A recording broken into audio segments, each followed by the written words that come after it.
All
right. Welcome everyone. Historic Landmarks Commission, November 25th, 2020. Start with the roll call. All right, thank you, Chair. This is Mary. I will be stepping in for Heidi as Commission Secretary for today. We have Chair Grumbine. Here. Vice Chair House. Here. Commissioner Drury. Here. Commissioner Edmonds. Here. Commissioner Lenvik. Here. Commissioner Mahan. Here. And it looks like Commissioner Uli is absent today. Thank you. All right, thank you. All right, so we'll go now to public comment. Any member of the public may address the commission for up to 2 minutes on any subject within our jurisdiction that is not scheduled on this agenda for public discussion. So is there anyone from the public wishing to comment at this time? If so, please raise your hand following these instructions. Clicking on the green hand. I'm going to pass this off to Ms. Plummer. Thank you. Okay, great. Thank you. And so to any attendees, if you would like to do public comment on an item not on today's agenda, you can go to your control panel and you should see a hand icon that when you click it will notify the organizers that you would like to speak. You'll be limited to 2 minutes. And Mr. Chair, at this time, I do not see any hands raised for general public comment. Thank you. All right, thank you. And just for the record, Uli is here. I hear you, but I don't see you. Technical challenges, but I'm hearing everything. Okay, great. All right, thank you. All right. So we'll go on to item B, approval of the minutes of the Historic Landmarks Commission meeting of November 11th, 2020. Do I have a motion? So moved. All right, I heard Commissioner Uli. Second. Is there a second? All right, Commissioner House? Yes, All sir. right. So any edits under discussion? Any edits? Oh, there's Commissioner Uli. All right. Here. Just looking them over, Commissioner right, Lenvik. they look excellent. All right. Wow, is this going to be our first minutes that we don't have edits on? We only had one agenda item. I know. This is, if ever there was a time, we could do it on this one. All right. All right. If there's no edits, let's go with it. With that, let's do a roll call vote for approval. All right, this is Mary. I will take the roll call vote. We have Chair Grumbine. Aye, but just for the record, or not for the record, but just as a note, typically it's in order of me going last. Yeah, so just in terms of, I don't know if that's an official rule or not, but they typically don't answer it. But for now, I'll say yes, but just as a note, I don't know if that's the official way. I think it isn't, Okay. so you can break a tie if there is one. Yeah. All right, we Okay. have Vice Chair House, Yes. Commissioner Drury, Aye. Commissioner Edmonds, Aye. Commissioner Lenvik, Will abstain as I was not at the hearing. okay, Commissioner Mahan, Aye. and Commissioner Uli. Aye. All right, the motion carries. Thank you. All right, thank you. Okay, on to item C, approval of the consent calendar for November 25th, 2020. Move approval of the consent calendar. All right, motion by Uli. Is there a second? Second by Vice Chair House. Under discussion, or Ms. Plummer. Thank you, Mr. Chair. Item A, 2559 Cuesta del Sol received project design approval and final approval as submitted. Item B, 323 East Sola Street received project design approval and final approval as submitted. All items today were reviewed by Commissioner Mahan and Chair Grumbine. Thank you. All right. Commissioner Mahan, did you want to add anything? Nope. that? That was pretty, it was All right. pretty easy morning. Yeah, it was. All right. So with that, any other discussion? All right. Let's do a roll call vote. All right, thank you. This is Mary. I'll take the roll call vote. I'll start with Commissioner Drury, Aye. Commissioner Edmonds, Aye. Commissioner Lenvik, Aye. Commissioner Mahan, Aye. Commissioner Uli, Aye. Vice Chair House, Yes. and Chair Grumbine. Aye. All right, All the right. motion carries. Thank you. Thank you. All right, we are on to item D, announcements, requests by applicants for continuances and withdrawals, future agenda items, and appeals. All right, so Ms. Plummer. Thank you, Mr. Chair. I just wanted to let you know that Ms. Hernandez has an announcement and Ms. Metzger also has an announcement for the commission. So I'll ask them to come on. Ms. Hernandez, do you want to go Hi. first? All right. Hi.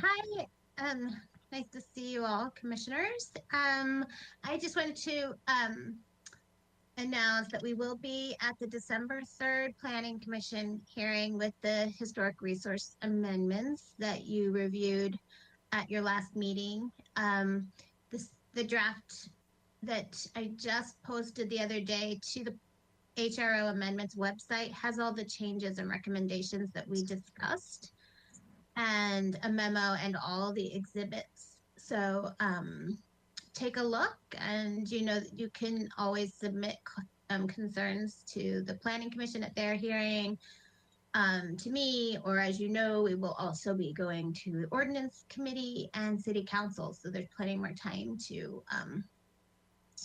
voice any other concerns you might have. And that's it. So you might look it over. Thank you. Yeah, thank you. Thank you. All right, Ms. Metzger. Good afternoon, commission members. It's been a while since I've seen everyone. I am here today because I would like to request that 2 of the HLC members volunteer to serve on a working group that we're putting together in the planning department to assist us in the development of our new floor to area ratios for multi-unit housing in the city. This is part of the direction that we received back in December of 2019 to take the average unit size density incentive program from a temporary program to permanent multi-unit housing standards. So I anticipate that we'll have 2 to 4 meetings, roughly about an hour each, over the next 2 to 3 months. And the other members of the working group would consist of 2 planning commissioners and 2 members of the Architectural Board of Review. So I was hoping that I might have some volunteers at this meeting here so we could get started. If you need time to think about it, since this is through announcements, we can come back to your next meeting as well. Thank you. All right, thank you. Well, I'd say let's at least jump in and see if there's any volunteers that know right off the bat that they're up for it. And then if everyone wants to take a little time, we can take a little time till next time, but we'll see if there's any that bite early. Any early bites? Any? And actually this might be a good time to talk about this as well, announcement wise, because I was going to actually throw out as well another volunteer idea to think about. This one's a little short, maybe it might have a faster fuse and shorter time frame, but there has been some discussion about the State Street and temporary parklet things that might need some help with a little subcommittee or some a smaller group combined with the AIA to help get some sort of a standard for these temporary things. I don't know if this is, I don't think we really need to discuss it. I think it's just a matter of if there's someone that wants to volunteer for that as well. So I wanted to throw it out there. It might get thrown out in emails more, but I wanted to just raise everyone's thoughts to it. If you do feel like you're ready and able and willing to volunteer for some time for that, that's more of a short-term little thing. This one's a little bit longer term and a little bit longer time frame. So is there any immediate volunteers? We don't have to do it right away, but if there are some immediate volunteers, I think that could be a good way of starting the sign-up process. I'm happy to work on the FAR committee. Okay, great. Thank you, Commissioner Uli. Any other FAR takers? About the NEAR committee? Yeah, exactly. It's the task far. Mr. Chair, I could serve on that as well. Sure. It's dependent on my being reappointed to the commission, of course. All right. Well, if you volunteer for it, then we'll try to get you on, so we just don't have to fill 2 spots. That sounds good. I think that'd be great, Commissioner Lenvik, especially. I think you'll add the connection from the Objective Design Standards Committee as well, that I think there's some overlap that is nice to have sort of institutional knowledge pass on. So great. Thank you both, Commissioner Uli and Commissioner Lenvik. Yeah, thank you very much. I'll be in contact when we have our other work group members to set up our first meetings. Okay, super. Thank you. All right. And regarding the State Street thing, maybe we'll just do it via email. Once you guys everyone gets more information, see if anyone's willing to help out with that. So, Mr. Chair? Yes, Commissioner Drury. Yeah, I'd be willing to volunteer for that. Okay, sounds good. Thank you. Perfect. I'll loop you in on the email and then we can go from there. It shouldn't be a lot. It should be like I'm thinking it's like a 2 short meeting thing, but just help getting some sort of standards for the parklets and even the temporary structures and the temporary plant stuff, just to get a little more organized and cleaned up. So, all right. Commissioner Lenvik? Yes, I'm in thinking about State Street. It's almost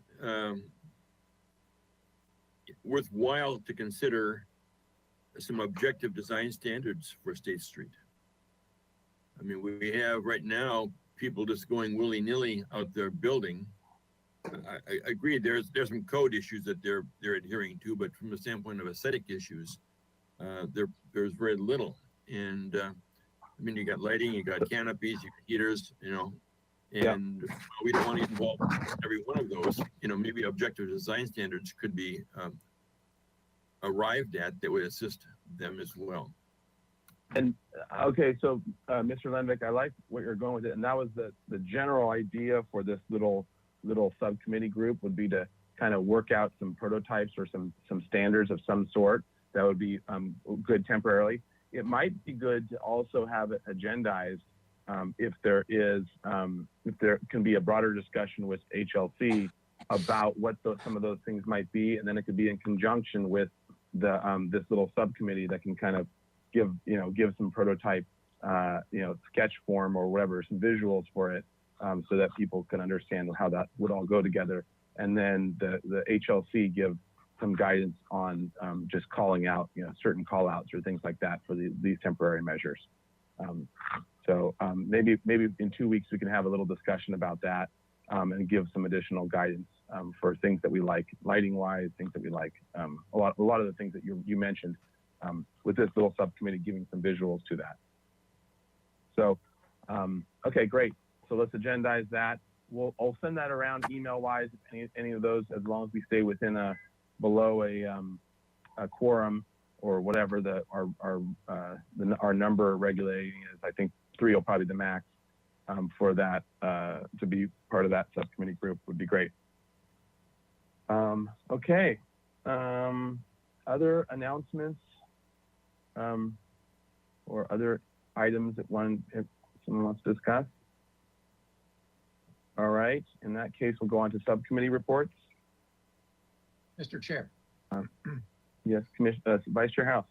We had a very nice and productive meeting of the Plaza de la Guerra committee last Friday. And that was my first time taking Julio Vena's place. I felt it prudent at one point to remind all of them that this has yet to go to HLC, and so not to get too attached to design features because they could change substantially when they come to HLC. Not that I'm seeing things that are going to change substantially, but I just wanted them to keep that in mind. But I was very pleased with the direction it's all going. So, Mr. Drury, do you have additional comments? Yes, Mr. Howes, Commissioner Howes, you're being much too modest. He actually flipped the whole project on its head because he thought that a good idea would be to put the water feature instead of at the Stork building at the east end of the plaza, to put it in street view from State Street at the top of De La Guerra. And I just thought that was a brilliant idea, and so did all the other people from the city council and parks and all that. It turned out to be, I think, the way we're going to go. I'm very glad that Commissioner Howes is on the committee. Thank you, sir. Great. Yeah, excellent. Thank you both. And but I didn't think that water slides were part of De La Guerra Plaza. Oh, yes. It's a whole water feature. It's gonna have like a trapeze and diving boards and all. That's great. Extraordinary. Yeah. All right. All right. Well, we look forward to seeing it, and thank you both for your continued ongoing efforts to help that subcommittee or help that committee. Okay. Other subcommittee reports? All right. In that case, we are on to our regular business, our item number 1,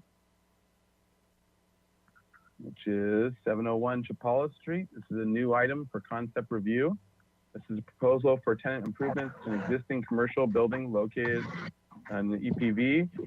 Project involves various improvements, including a new plaster finish over existing walls, window and door improvements, constructing a new roof at the exterior dining area, new roof, mechanical equipment and associated screening, new seating and counter finishes at the existing exterior counter, and the removal of 2 trees. This is for concept review. No final appealable decision will be made at this hearing. All right, welcome. Great. Good afternoon.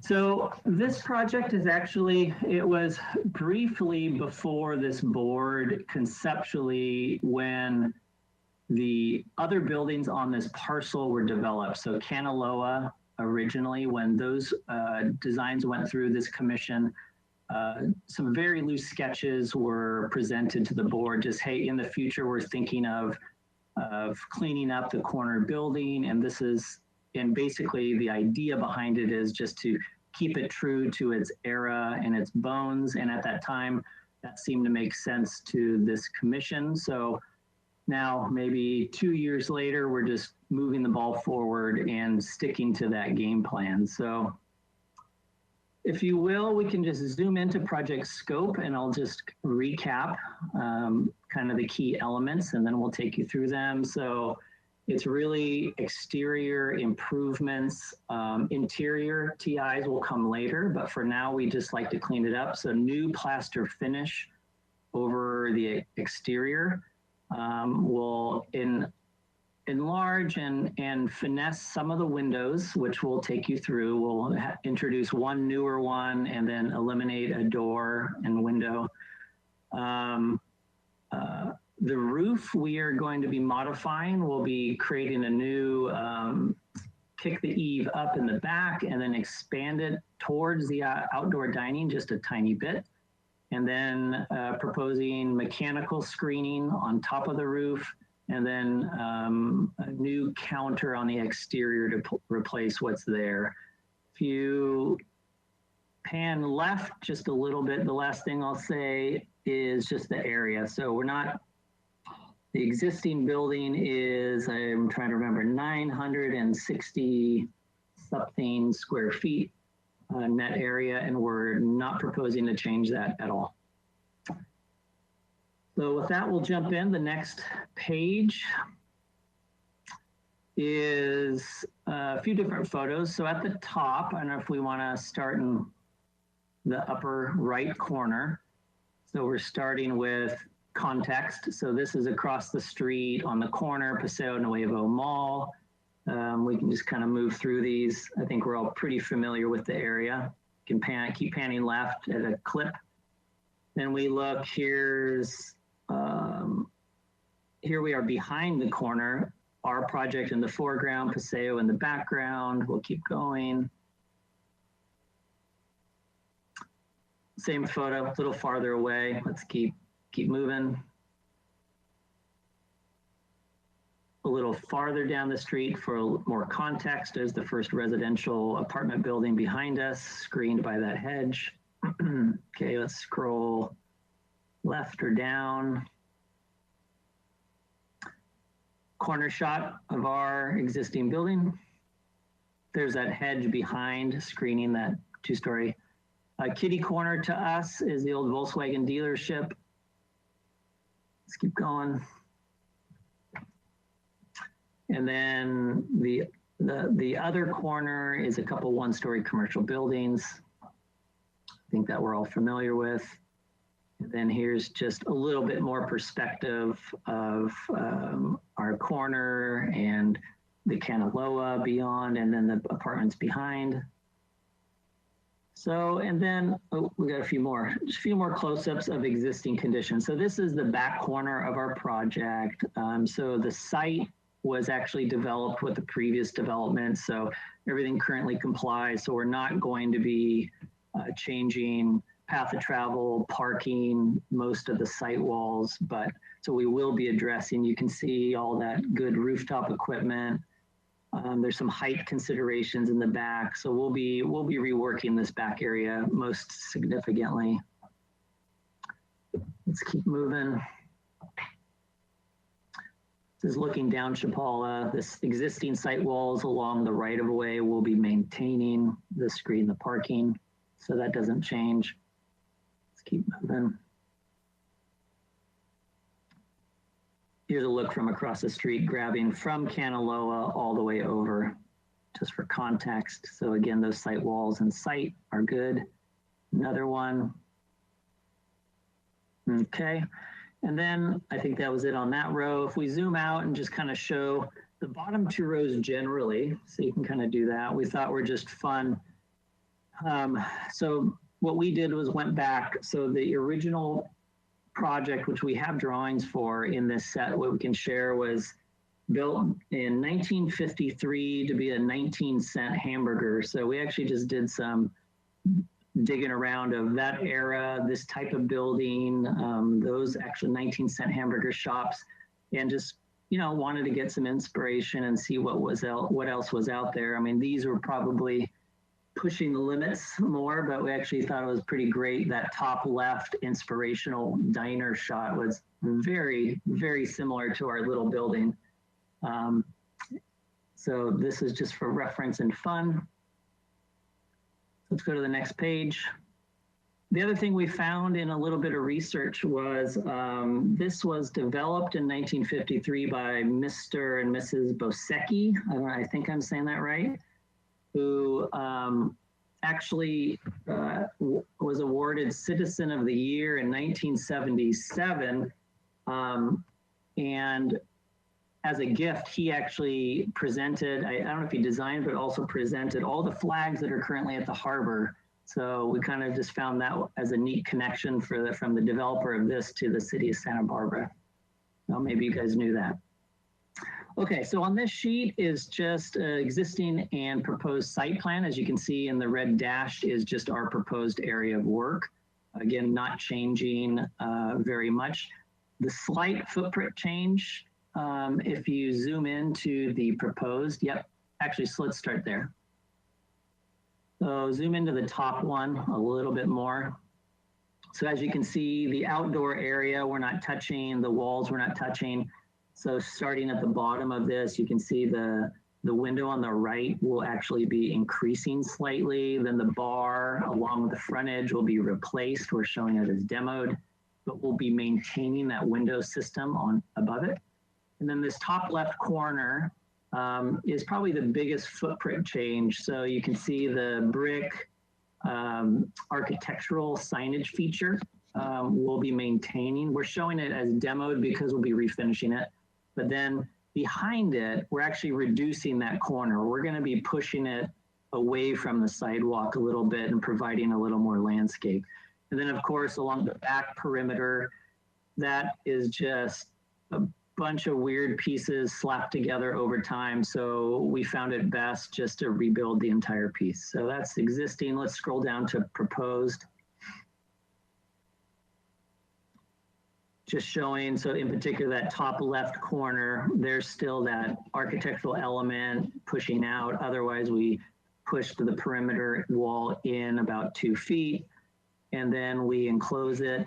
And then we actually allow this back right room to be indoor-outdoor space. So this is one of our post-COVID design shifts where, you know, the conversation was, is it completely closed? Or we actually like the idea of giving the future tenants options. So it's actually more outdoor dining than indoor dining currently. So let's go to the next sheet. Really quickly, bottom right corner, if we just zoom into that, this is, it's just always neat to uncover these. So here's those original drawings. So you can see what we see now is pretty true to what's still there. A couple minor differences we noticed, but in terms of the exterior shape and components, it's all still there. So then let's scroll up. Again, here's just the enlarged plan. You know, I already covered that. So let's just keep moving to the elevations, just showing. Here's the demo elevations. Then we get into all the new. So let's just zoom into the top left one. Chapala is on the left. So it's showing a site wall to remain. So here's the left half we're maintaining. We're going to remove those existing doors and replace one and infill the other. Then here's that back half, which is really that outdoor dining. So this is what we decided was best to just demolish completely and rebuild. You can see at the back wall, the head height is 6 feet and a tiny bit more. So it just wasn't functional anymore. So this is where we decided to, at that architectural element feature in the middle, we decided to kind of butterfly the roof, spring it back and up to create better headspace, which we'll show you in a minute. So let's scroll down. The other side, again, just sort of highlighting the demo. Let's keep moving. This is the rear, basically showing that we're going to be demolishing and rebuilding the back portion. And then lastly, the front shows the pieces. Now we're showing the countertop being demolished, and below it is just a brick veneer that we're choosing to remove. So let's get to propose. Next sheet. Oh, here's the new floor plan and roof plan, which we can come back to if we need to. And then let's go to propose. So let's start at the bottom.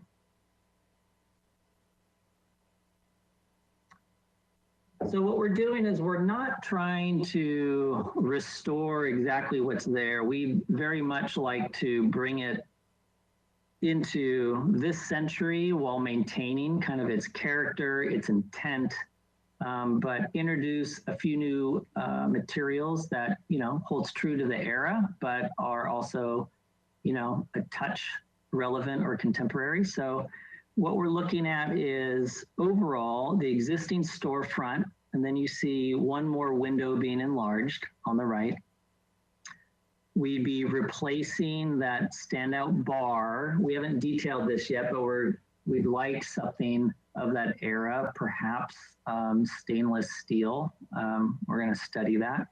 And then below it, we'd like it just to get a new skim coat. We thought long and hard, and perhaps that's some of the feedback, but the block building, while originally designed that way, we just think a new smooth troweled coat of plaster over the whole building would really make it more contemporary and give it some new life for another 50 to 100 years.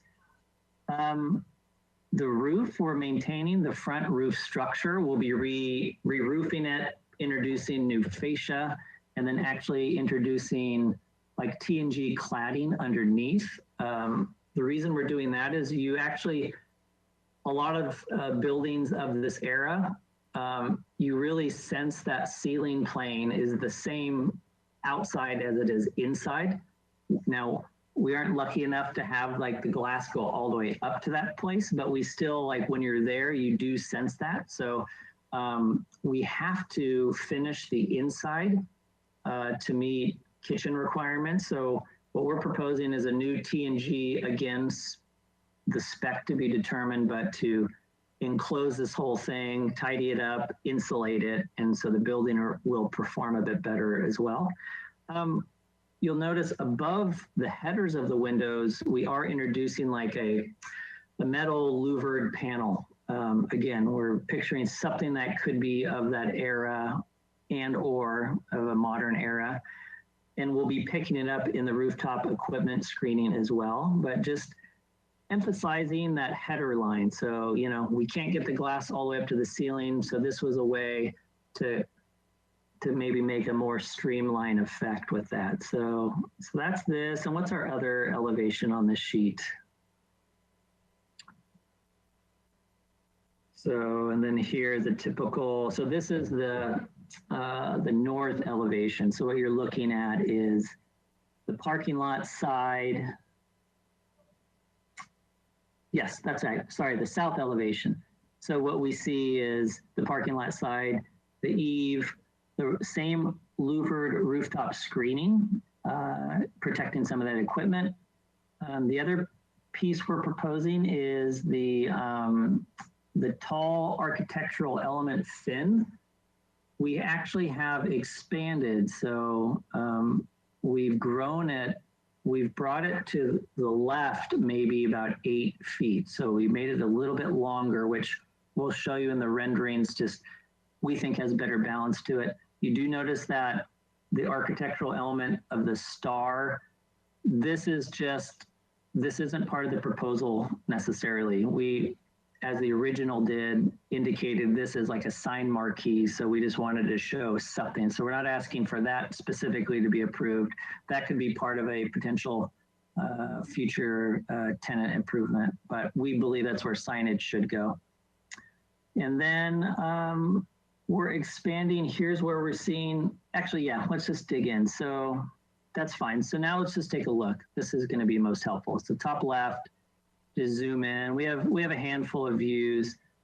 So what does all this look like? So there's that existing roof line, the architectural fin, the bar wrapping around the corner, the existing storefront you can see. So here's all the elements and how they fit into context. You'll notice the rooftop screening. You get a hint of that behind this fin wall. So let's go to the next view.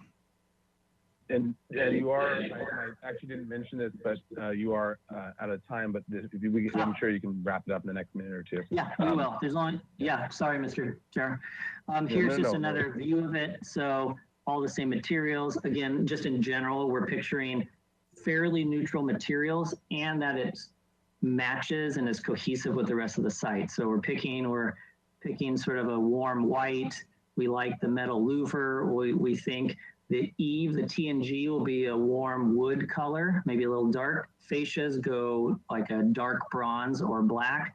And then the fin wall is like a light ochre color to match some of the other site walls.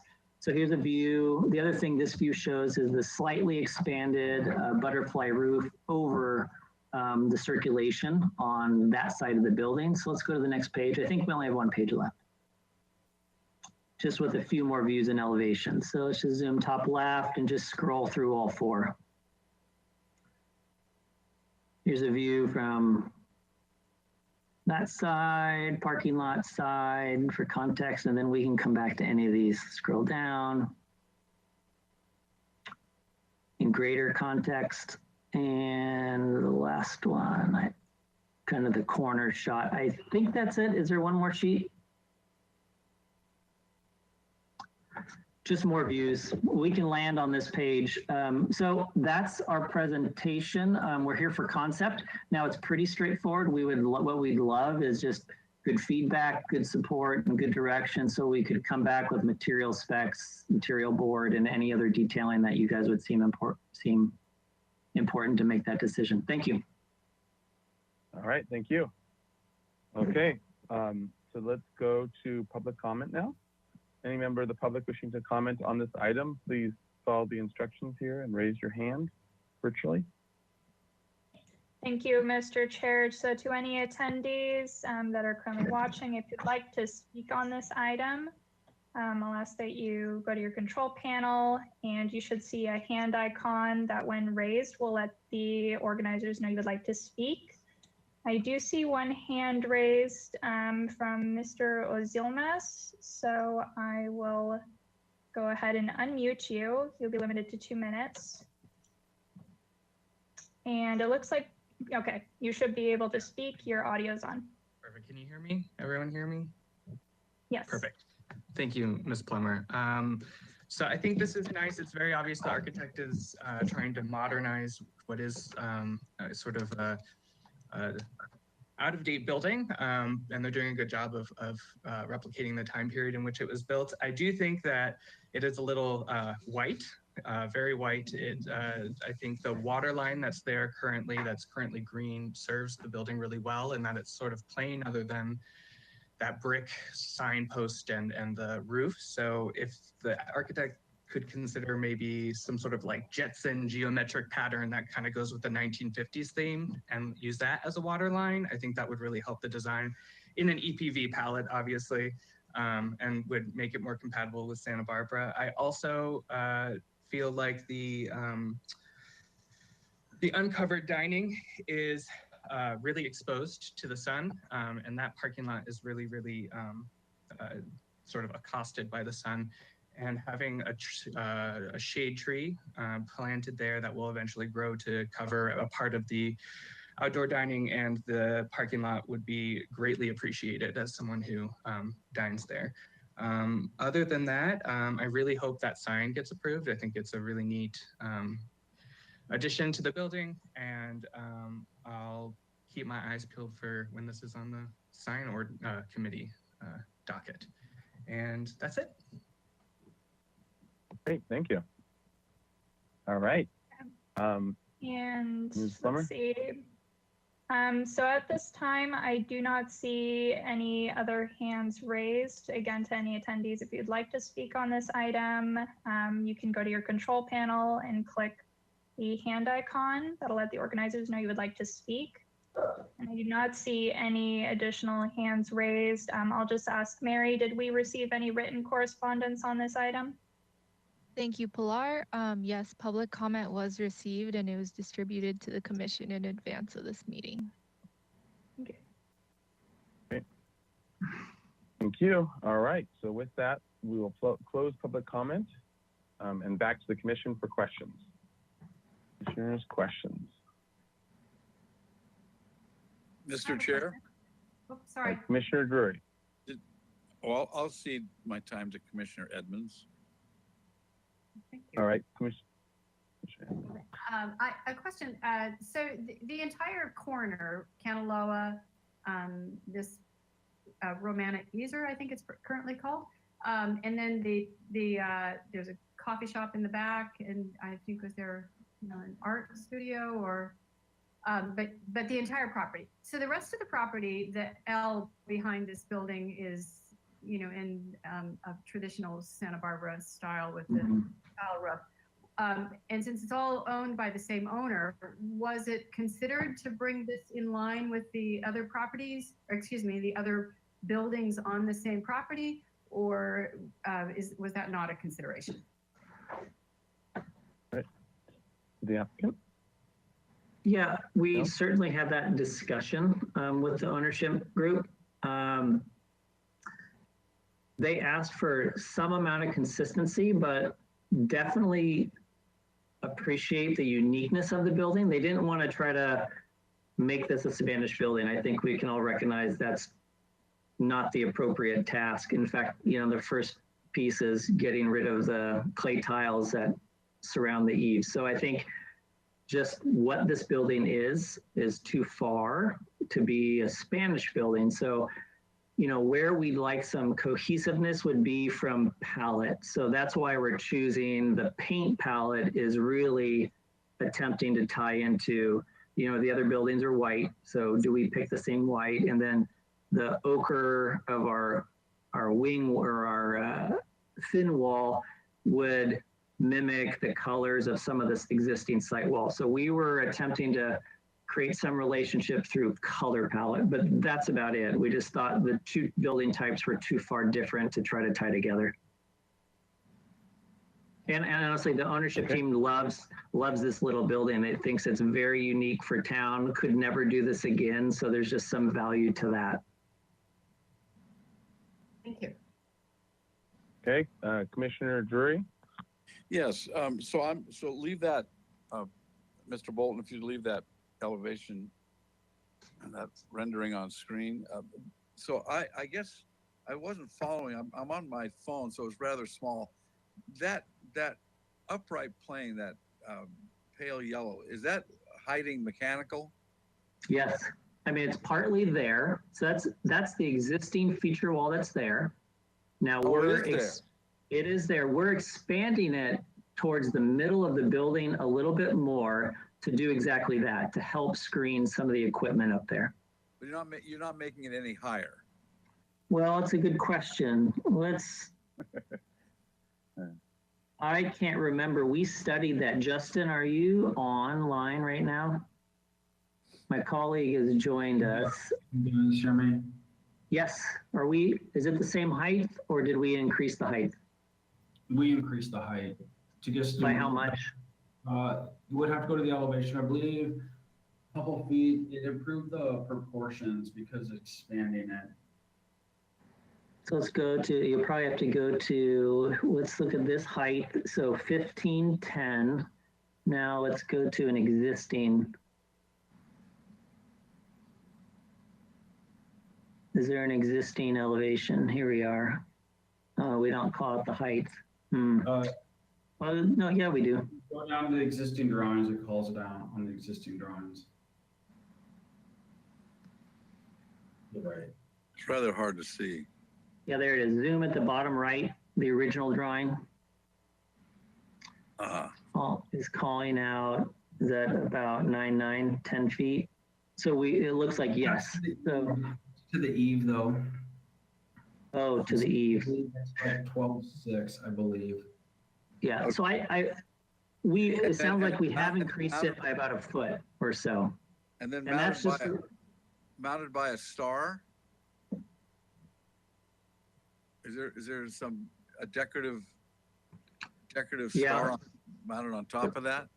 yeah, let's go to the final page and just look at one of the renderings. Yeah, we're proposing, top right is a good one. Let's just go there. Yeah, we're showing that. That's more for fun. We would love a future tenant as part of signage to propose something there. We think that's appropriate, but doesn't need to be approved as part of the building. So here's a good, excuse me, those sign committee people are terrible people. I'm one of them, so. But here's Mr. So from this, I don't know if it's a question of the renderings or the photograph. I'll make that a comment. Thank you. Okay. Yeah, just just to add a question to this question, or a little more. So the width of it, I saw from the existing drawing to be 8 feet existing for that chimney element or that wall element. Yeah. What is it now? What have you extended it to? With the overall length or width or whatever, however you want to define it. Let's go to one of the elevation sheets.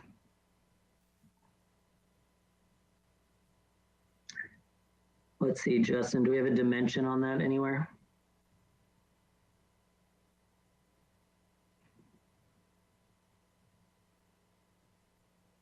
Justin, are you still on? Yeah, I'm here. I'm going through. So here it is in the roof plan. Gosh, apologize for not having a dimension on that. Justin, can you take a gander of what that is? That back room is 14 feet and it aligns with that back room, the storage area. So then we just have a cut. So we're about, originally it was 9 feet, so we're taking about another 6 feet longer. Okay, great. Thank you. Okay. All right. Thank you. Okay. Continuing with the commission questions. Any other additional questions?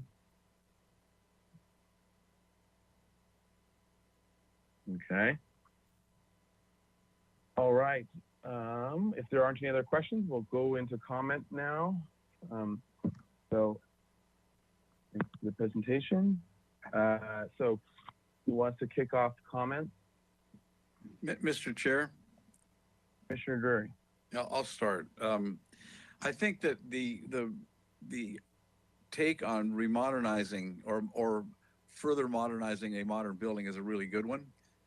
I've always thought it was sort of anomalous. It's like the El Prado Motor Hotel up on Arriaga and State. I mean, they're different, and I find that to be somewhat refreshing. I'm not so sure about the big star up on top. We'll have to kind of. Are you getting an echo? I was hearing an echo. Now Yes. it's not. Not now. You don't need to hear me twice. So I guess I know that the elevations are misleading, because if the only way you're going to see that rather monolithic structure that's supporting the star in that context is either from across the street down the block or across the street from from Nordstrom's. So I think that it might look bigger in the renderings than it really would look in real life. So I would be, as the proposal goes forward, I would be in favor of the louvers, the outdoor dining, those seats, the outdoor dining around behind. And I would say that I would give this a thumbs up, tentative thumbs up, and this is just a concept review. Is that correct? And no appeal decisions. Okay, so I think this is a good step in terms of modernizing, and I say continue. Thank you. All right, thank you. Additional comments? I'll call on you if you don't jump in, so might as well just jump in and say something. Mr. Chair, Vice Chair House. I was hoping not to have to be the one to say this, but first of all, let me preface that by saying that I'm wrapping up 4 years this time around on HLC. So I don't believe, I think it's been over 4 years since the other elements on this parcel were before us, because I don't remember ever reviewing those. And it's regrettable if the commission at that time suggested that playing up the mid-century modern elements of this building would be something that's approvable, because as far as I can see, our guidelines and the municipal code strictly preclude going in this direction. If changes are to be made to the building, they need to be an increment towards making it compliant with our ordinances and guidelines. And you know, it's wonderfully playful. I wish I could vote for it, but I don't see how this is supportable at all. And it sets a very bad precedent. We just reviewed a project not too long ago that came back many times, and then they finally realized, okay, this is what is required of our project. And so they abandoned their more modern tendencies and came up with something beautiful that fit in the district. And I would just let you know also that this sign ordinance specifically prohibits signage above a roof. So you could never get signage approved on that star, just to let you know. So I'll leave it at that. All right. Thank you, Vice Chair House. Ms. Hernandez or Ms. Plummer, did you want to jump in with any? Yeah, I did think that Pilar and I found in the ordinance there is a section that if you find the building with having worthy style of its own, it can be restored back to that. Correct, Pilar? And it doesn't have to be historic, because this one doesn't really qualify as historic. So I'll let Pilar has the actual. I have the language in front of me, so thanks, Ms. Hernandez. Sure. So as you know, there are required architectural styles within El Pueblo Viejo that are within the Spanish colonial revival and Monterey style for applicability within El Pueblo Viejo. There's also another section for alterations within El Pueblo Viejo.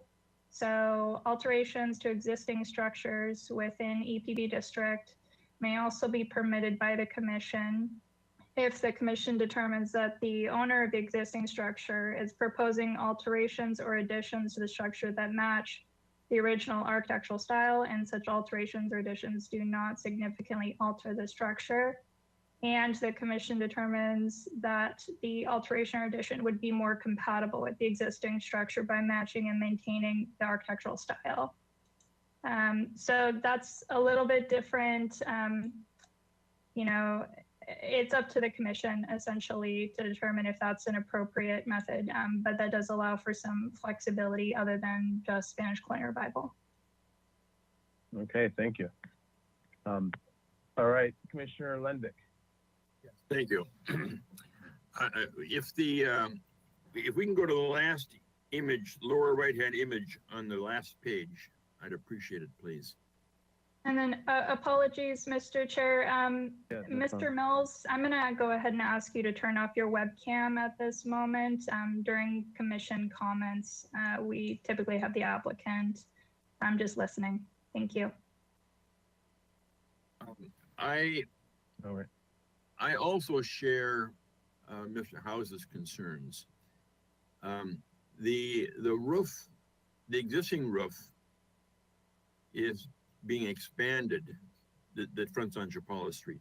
It's being expanded on, and the entire roof on the backside is new.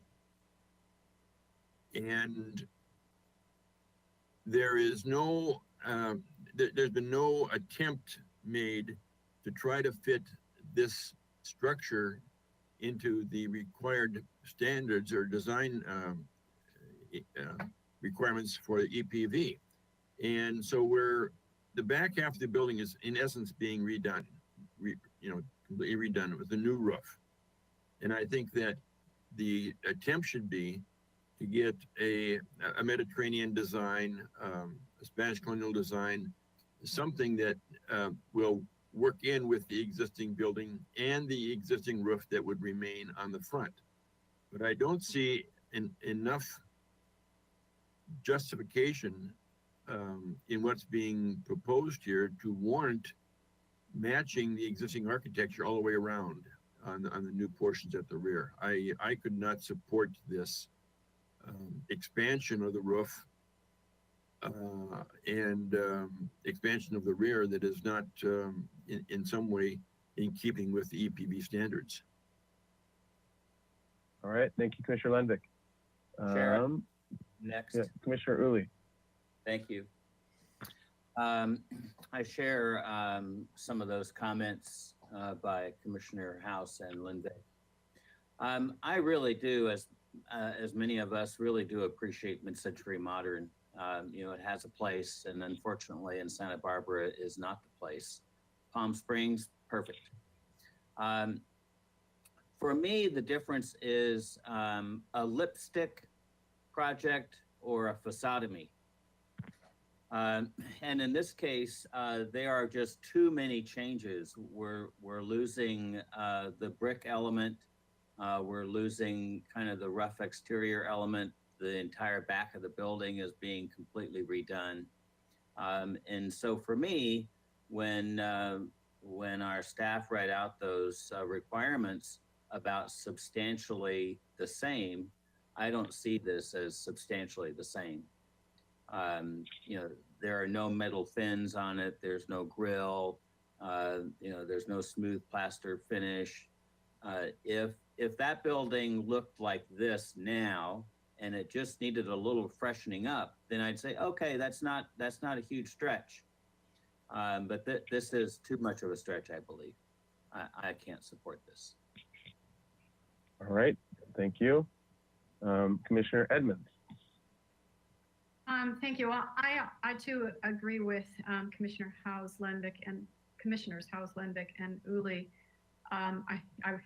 Commissioner Uli took the words right out of my mouth. This would be perfect and fabulous in Palm Springs. I feel slightly conflicted, although legally I don't believe I am, because I looked at developing this at one point in time within the last 5 years. And so I understand the difficulty with this building, and I feel like I know it inside and out. But because it's all part of one corner, I think it should be, so removing myself from that as looking at it as someone to develop it, and then putting myself in the position that I'm in as a commissioner, because it's part of the corner and the entire corner and the other buildings have been remodeled and modified, et cetera, to stay within Spanish colonial. I believe this should be in line with those. If it was a different owner and a different parcel, I'd probably feel differently about it. But because it's all one and it's all sharing the same parking lot, and I believe it's sharing the same restrooms, et cetera, I feel like it should be in line with the other buildings, which are very, very nice. All right, thank you. Commissioner Mahan, are you? You don't see my picture, but you can hear my voice, right? Oh yeah, okay. There we go. I see the black box is talking. There's a black box. All right, yeah. I agree with these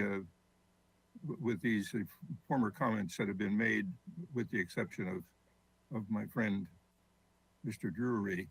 I think the issue really is this a minor, is this a minor bit of work, or is it substantial?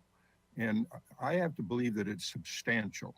And if it's substantial, then it should go toward the Historic Landmarks Commission guidelines. If it's minor, that would be something else. I think you could stay with the 20th century postmodern or the mid-century modern design.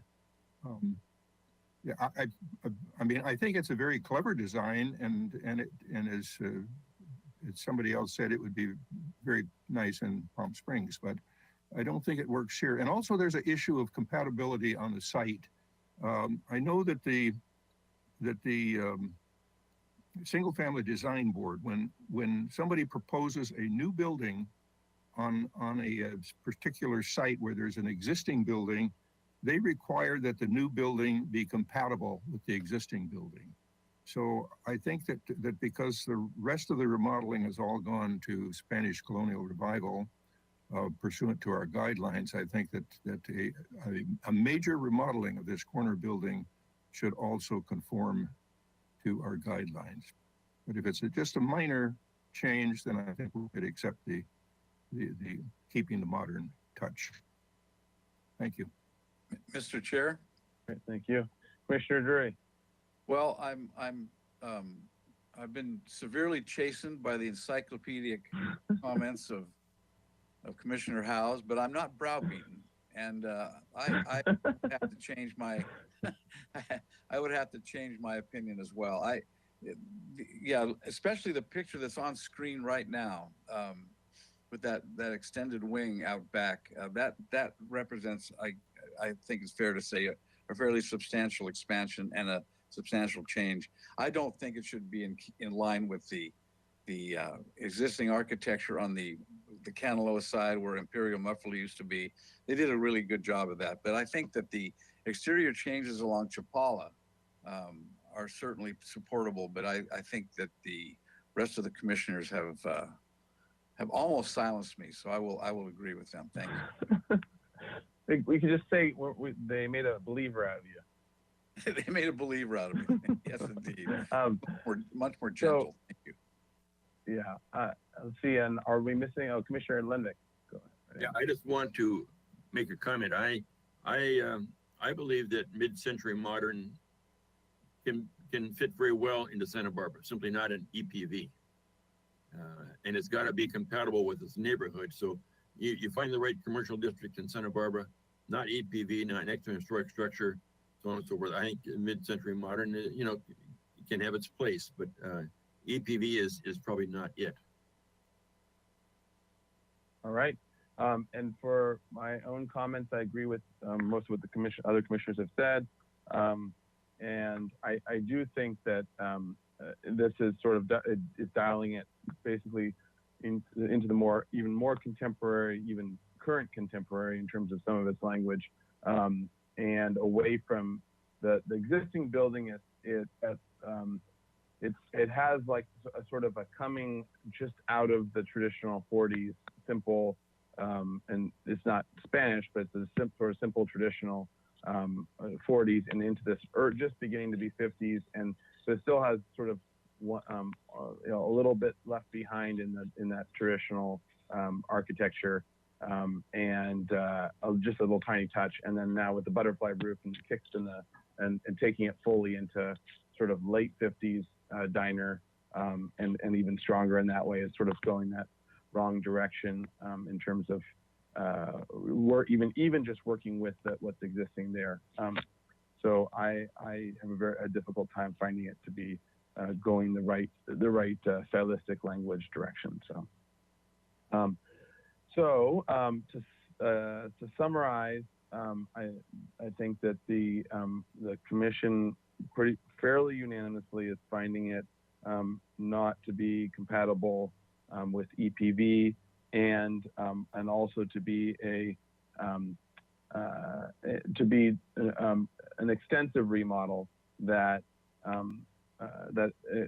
justifies going towards an EPV style as opposed to going towards more contemporary architecture language.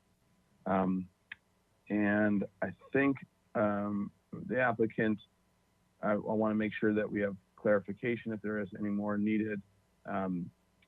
So if you can, I'll turn on your camera and mic, but is there any other additional clarification that you need, or is it pretty clear based on the comments that you've heard?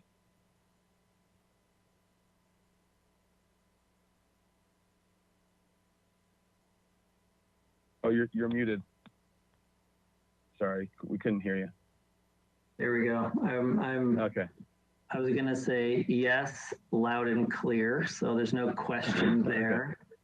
And I'm actually, just- I would I add just- the one other comment that other commissioners and myself feel as well. It is a very well done design and modification.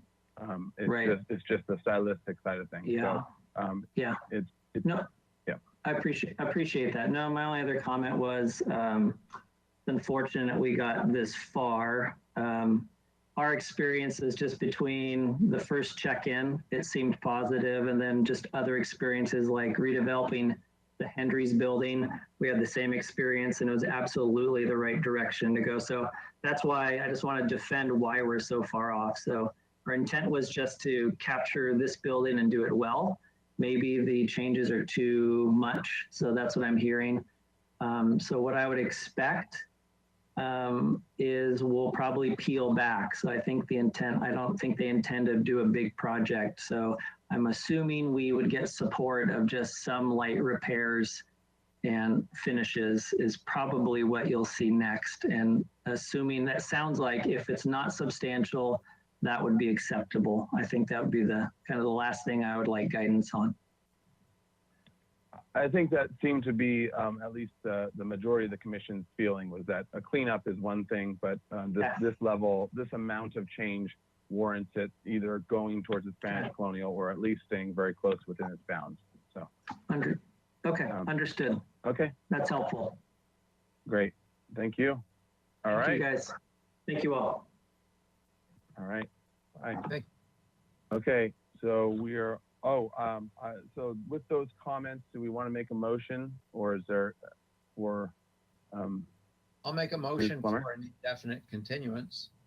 Second. And then Commissioner Woolley, did you second that motion? Yes, I did. Okay, thank you. And then Vice Chair House, did you want to include in your motion that summary that Chair Grumbine made earlier, or did you want to include your own comments for your No, motion? it was very succinct, and I wouldn't attempt to do any better than that. So please include his comments. I agree. okay. All right, And thank would you. the maker of the motion in a second also agree with those final comments with the applicant that for their motion to also include as if it was minor alterations in the cleanup more than that, keeping the current language would be more okay.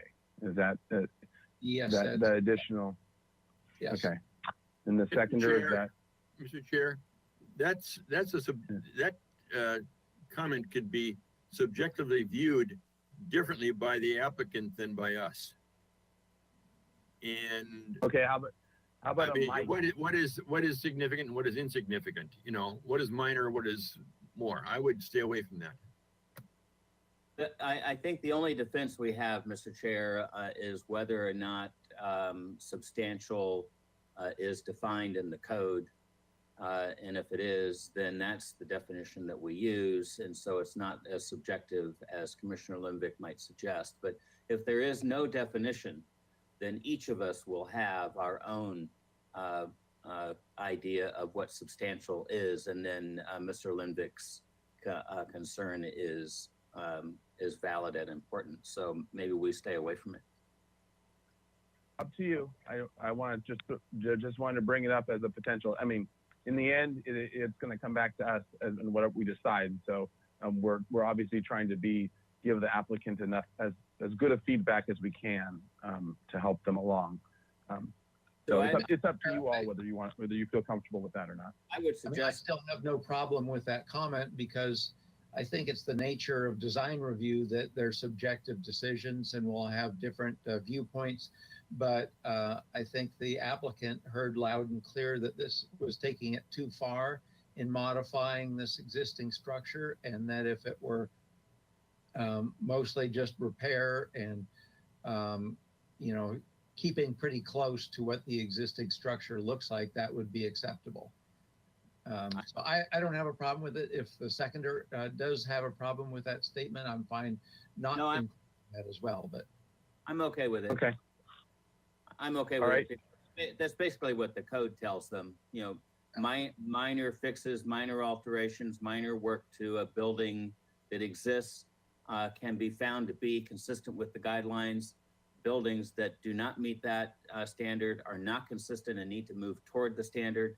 And so I think it's fairly clear in our record what they need to do. So I agree with Vice Chair. Okay. Under discussion, any other discussion about it? All right. In that case, let's do a roll call vote. All right, thank you. This is Mary. I will go ahead and take the roll call vote. We have Commissioner Drury, Aye. Commissioner Edmonds, Aye. Commissioner Lenvik, Aye. Commissioner Mahan, Aye. Commissioner Uli, Aye. Vice Chair House, Aye. and Chair Grumbine. Aye.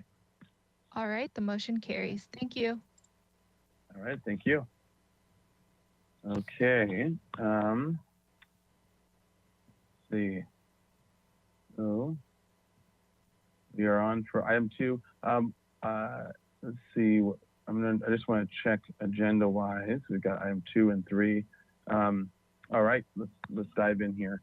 And timing-wise, we're okay. We're just 4 minutes late. Okay. So we're on to item 2. 1790 Sycamore Canyon Road. This is for project design approval and final approval.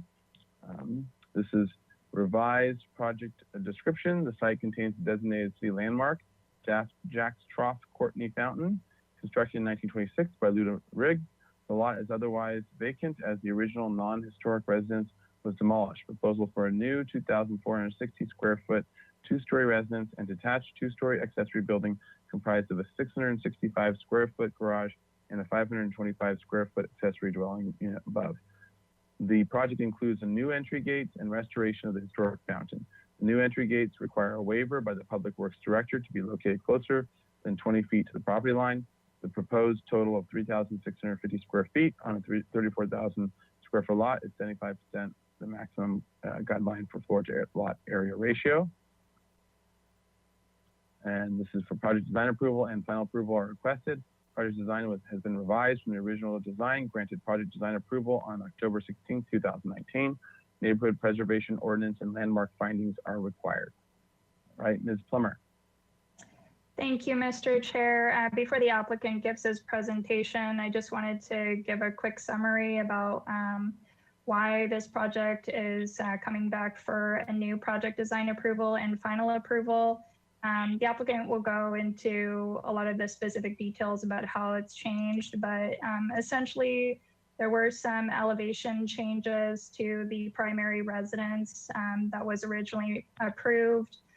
There were window and door changes. There was a slight height increase of the primary residence, and there was some window and door changes to the accessory building with the garage and the ADU above. So with our respect, we felt it was appropriate for it to come back for a new project design approval. Thank you. All right, thank you. Okay, so and because of that as well, I'm assuming there's no need to go through the last project design approval comments or anything else, right? So this is a new design approval and final approval. Yeah, thank you, Mr. Chair. We do have the minutes from the last meeting, but again, it has changed slightly. Yeah. We also do have the plans that were originally approved in 2019, so you can look at those for reference as needed.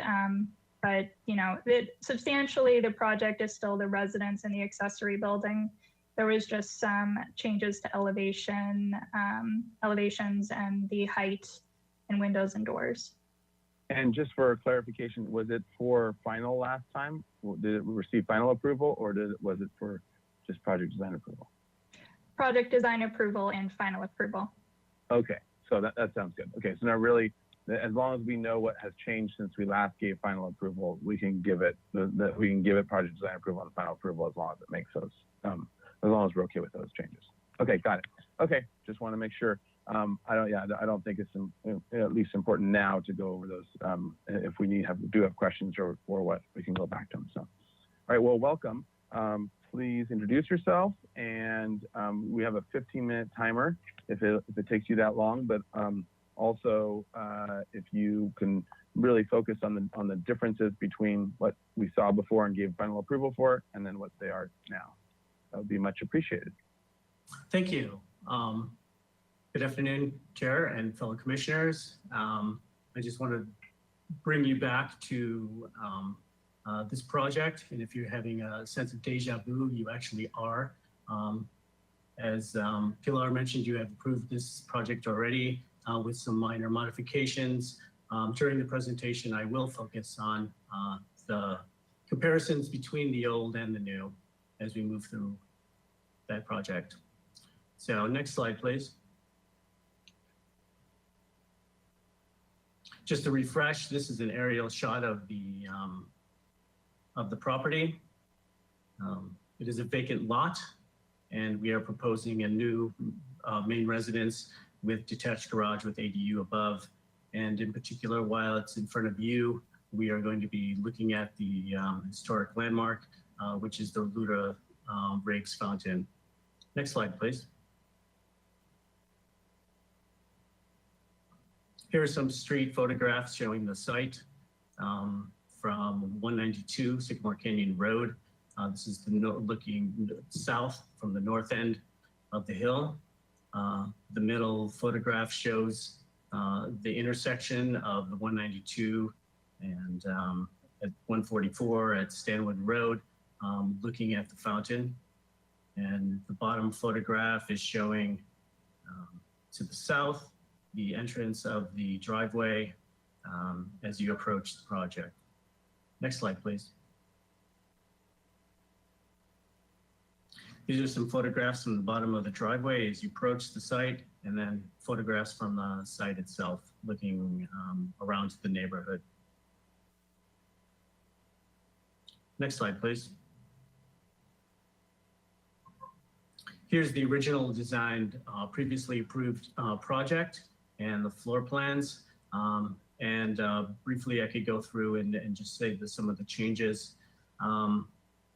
If I could just go back for a minute, the new owners of the property really like the design of the original house, but they just welcomed in their new daughter into the world last week, and they wanted to have something that was more appropriate to their lifestyle and their family. So, Timmy, if you could maybe zoom in on the first floor, I could just kind of highlight some of the changes. As you see in the dashed lines in red, that is the expansion of the square footage. So not much has changed of the actual footprint. The master bedroom that was previously located on the first floor is now located up on the second floor. So if you go to the second floor, please. Not much has changed on the first floor. On the second floor, this is the previously approved project with the stairs going up to a catwalk that just accessed a little loft. Now we are expanding that a little bit to accommodate the master bedroom and another bedroom up on the top. So we'll not have that open to below on the back end, but we'll retain that open to below in the living room space. If you look at the elevations to the left of the sheet,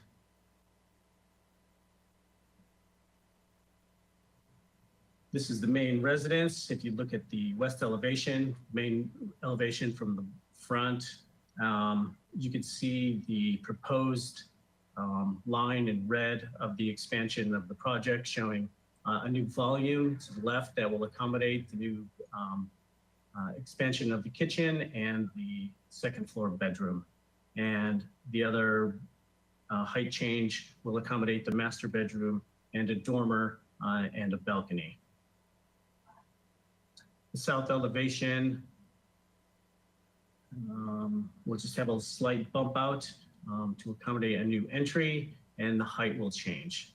So the plate was shifted from 3'6" to, or a foot higher to 5 feet to accommodate the extra height in the second floor to accommodate the master bedroom and the other bedroom. If you go to the east elevation, please. That is the back end of the house, and you can just see the silhouette of the new proposed project in red. The left wing of the bedroom wing has not changed. If you go to the north elevation, please. That little entry with the heavy timber has been removed, and we are going to be expanding the height slightly on this volume. Next page, please. Here's some modeling shots of the proposed massing. Timmy, if you could focus up on the top there where the site is.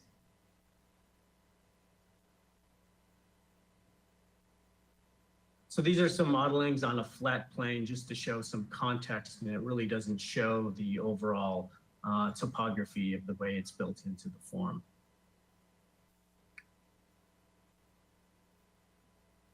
It just shows the relationship of the fountain, the garage, and the main residence with that additional form on the left. If you could just kind of maybe zoom out and we could just kind of review. I just took some screenshots of going around the property or around the house. If you look at the top right, we're looking at the south elevation that shows the new balcony, the new dormer, and the expanded window into the living room. Next, please. Or next image. Yeah, I'm sorry. Could you go back, please? That shows the new entry, a little bump out with the front elevation, and then the volume to the left is new with the second floor area connecting to the gabled form.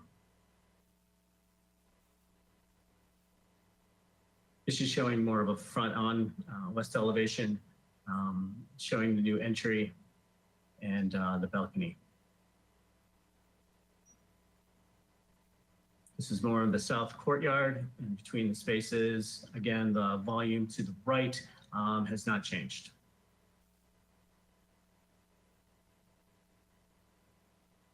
This is coming around to the north elevation, showing that new volume, second floor volume, the kitchen entry.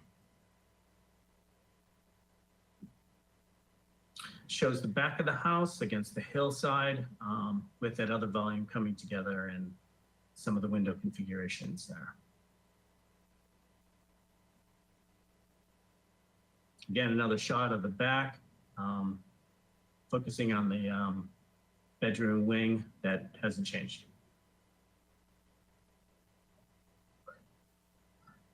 This is the ADU and the detached garage, which hasn't changed. The only thing that changed was the this deck that we were looking at was pushed out a few feet to accommodate a little bit more square footage up there. But the height and the massing has not changed. The front has changed slightly. As you remember before, there was just one door opening, and we decided to turn it into more of a coach house look with two doors going into the space rather than one big giant door.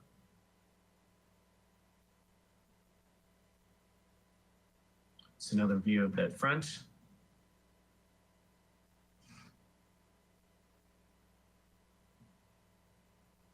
And the light fixture that you approved has changed slightly to that kind of look that will be various sizes throughout the project.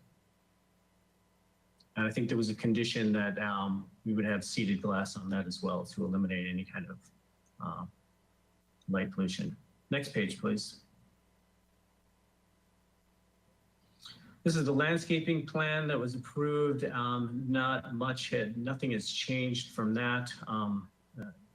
The plants that we are proposing in the BMT planters will remain. Next page, please. This is the overall site plan.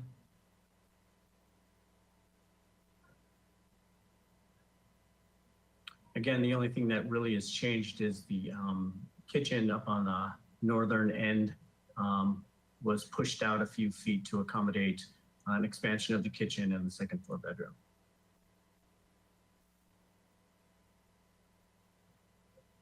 Next, please. This is the historical fountain.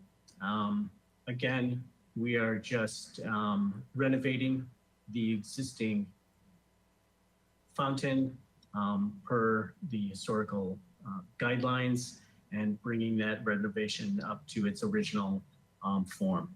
One key suggestion from Commissioner Mahan that was made during our final presentation last year was to reach out to the Pearl Chase Society, and I have done so recently, and will keep in contacting with them to see if there's any available resources for the future. But right now, the owners just want to maintain the renovation of this fountain to bring it back to its original condition. So nothing has changed on this. Next, please.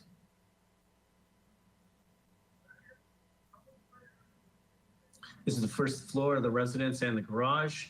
The residence has changed a little bit to the entry. There's a new little entry form that takes place coming into the space from the west. And the first floor is made a flex room, kind of an office bedroom. That was previously a master bedroom. As you go into the main living space, it's still in the same location. The kitchen has been expanded to the north a few feet and to accommodate a little bit more space.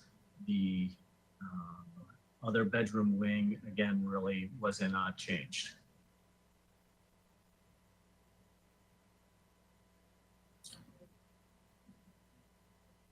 Next page, please. So the second floor is where most of the square footage has been added.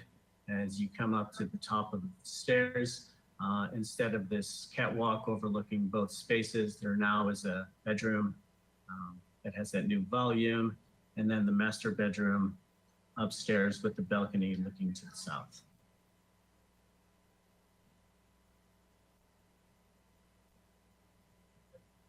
This is the roof plan showing that two gable forms coming together. Next, please. It's the exterior elevations. All the materials have remained the same except for the windows. The windows in the previous form were a little bit more modern, and this brings it back to more of a traditional look where the windows are broken up through the vertical and horizontal Muntins mullions. And all the other premier asphalt shingles, the exterior plaster, and other materials remain the same. Oh, there was one on the west elevation on the right-hand side with that bedroom. There was a window there before, and we turned that into a French door leading out to the exterior courtyard. But in this case, you see the plaster will bump out with the defining the entry with a little cornice molding applied to that. And you can see the wrought iron balcony on the second floor in line with the dormer there. It goes to the north elevate in the next page. That is a little different. Again, the dormer defines that master bedroom with the balcony, and those windows kind of line up in the hallway and above with the master suite. In the living room, the windows have added a transom to allow more light into that deepened space. Next, please. The rear elevation is changed slightly and just at the volumes. There was another bigger window added above the stairs to allow more light into the living room space. On the north elevation, there's that new second-story gabled structure and the existing windows in the kitchen area there. And you can see the side of the bump out of the entry.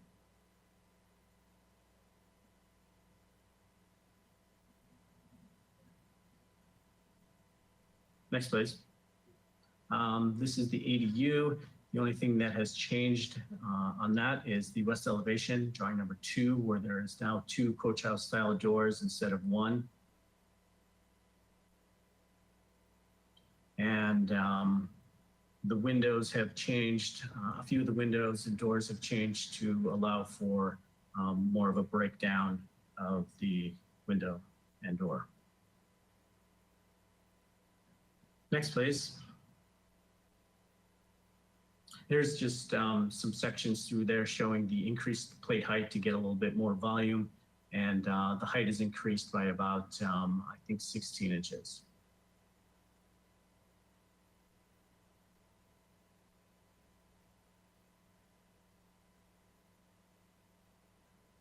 Next, please.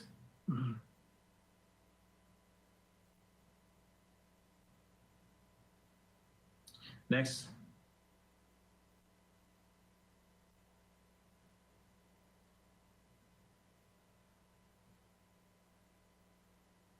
Next, please. You could just move through these sections quickly, and that's it. I don't know if the owner, Matt Simpson, is available. You could maybe give a brief statement on the residents and also how you took it to the neighbors and got some comments back from the neighbors as well. So, Okay. Mr. Cross, I just promoted Mr. Simpson to a panelist, so he should have the ability to speak. And Mr. Simpson, you should also have webcam ability if you'd like to test that out. Yes, let me see if it, there it is. Good afternoon, everyone. My name is Matt. Thank you for taking the time this afternoon to hear about our project. On behalf of my wife, Michelle, and I, we are thrilled to become the new owners of 1790 Sycamore Canyon, a unique property home to a piece of history, the Courtney Fountain. We intend to bring the fountain up to the renovation standards previously approved. And but as Carl mentioned, we are investigating additional resources to continue the improvements. With regards to the residents, the changes we are seeking, as Carl mentioned, are to accommodate our growing family. We see this property as a forever home, and these changes really make that feasible for us. We have notified all the neighbors of our purchase of the property and even shared the plans with them, a few of them. I will be standing by if there are any questions. I'm happy to answer those. But again, thank you for your time. All right, thank you. Okay, well, if this completes your presentation, we'll go into public comment. Yes. So, all right, and so any member of the public, please follow the instructions, raise your hand. And then Mr. Cross and Mr. Simpson, I'm going to go ahead and ask you to turn off your webcams and audio during public comment. Thank you. All right, so to any attendees that are currently present, if you would like to speak, you can go to the control panel and click the hand icon. That'll let the organizers know you would like to speak. I do see one hand raised from Ms. Helke, so I'm going to go ahead and let's see. So Ms. Helke, it looks like you are calling in and you need to enter your audio PIN. So I'm going to send you your audio PIN and you'll need to enter that in so I can unmute you.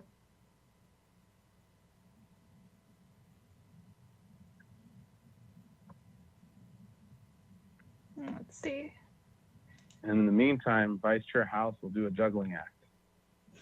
Oh, goody. All right, Ms. Helke, I just sent you an additional PIN request. Let's see.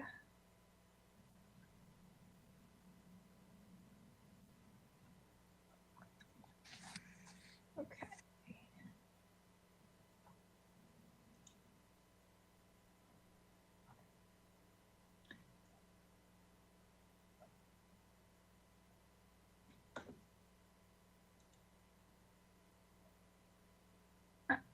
So Ms. Helke, again, I've sent you a PIN request.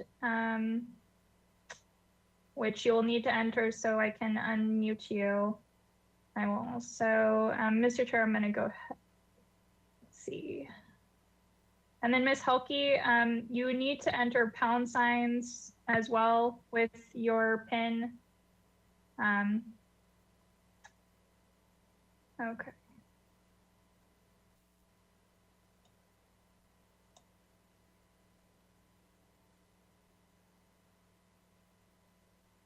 While we're waiting, how many historic landmarks commissioners does it take to change the light bulb?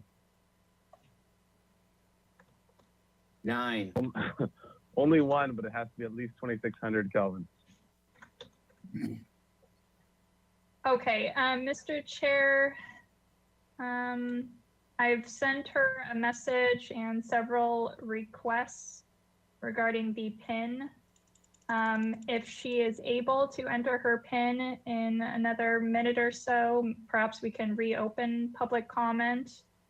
That sounds good. Why don't we go into Yeah. questions for now, and then we'll try to do a reopen public comment after. Yeah. And then Okay. I'll just ask Mary before we close public comment. Did we receive any written correspondence on this item? Thanks, Pilar. Yes, public comment was received and it was distributed to the commission before this meeting. Thank you. Thank you. Great, thank you. All right, so we'll tentatively close public comment and to the commission for questions. Any questions from the commissioners? I do not have any questions. Okay. Mr. Chair. Vice Chair House? The only thing I was a little confused about, and maybe I missed it in the presentation, but I was just looking at the site plan, and I'm a little confused about the driveway. I see how it comes and connects to the garage, and then there is a backup space, and the backup seems to abut to a site wall, and then the patio. Hold on just 1 second. Let's get a plan up, Yeah. maybe, just so we can follow along. Okay. And actually that aerial showed the same configuration. I'm just confused about it. There's a site plan in I there guess- somewhere. Yeah, I guess that's the first question. Is There we there? go. Okay, there we go. Actually, the one right before that, the sheet right before that. There you go. That's clearer. So you see the Okay. turnaround space, the backup space opposite the garage doors. There's that double line across the driveway. And then further up, it says patio. So it seems like the patio is an extension of the driveway. But on the page after this, that double line is has a keynote that says it's a site wall. So I'm just kind of confused about that. I don't see any site sections on the plans, but I'm wondering what the explanation for that configuration is.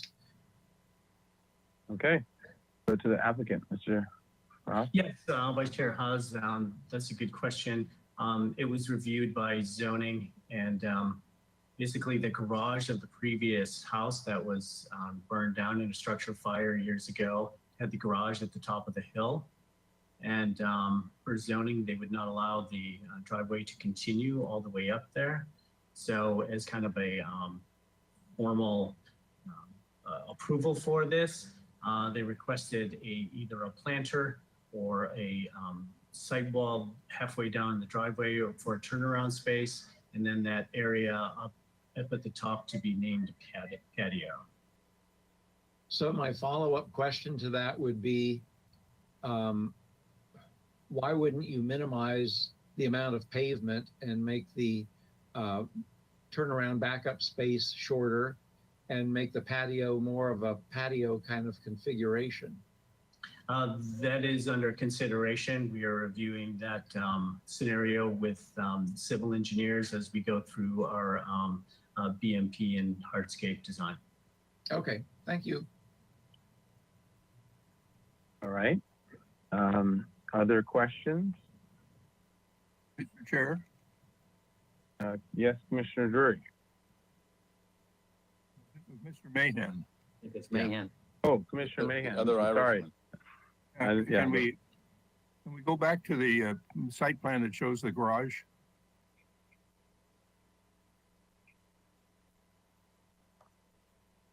Yeah, right.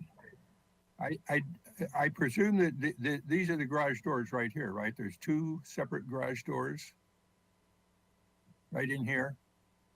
Is that true? Yeah.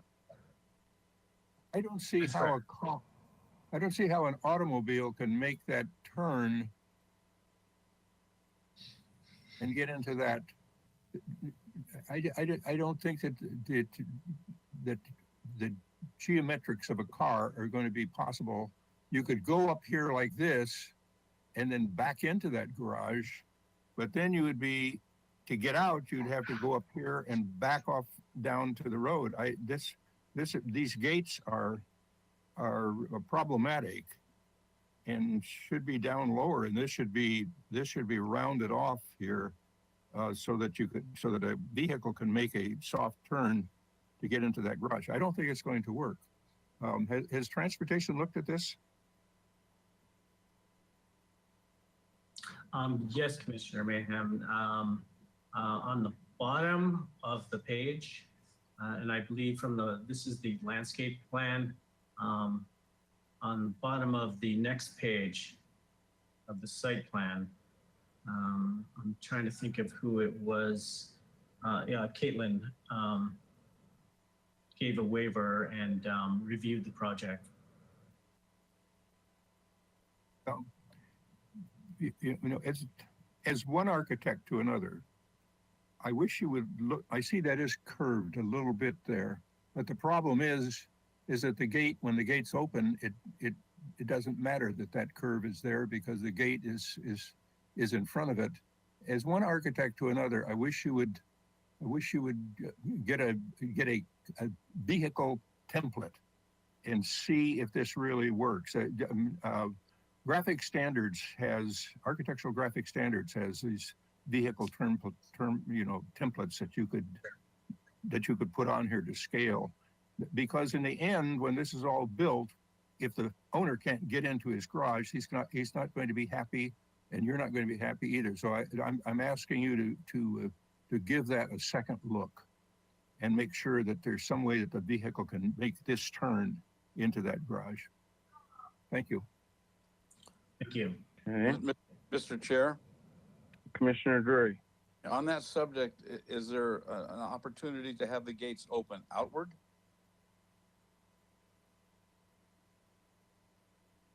I guess that's for the applicant.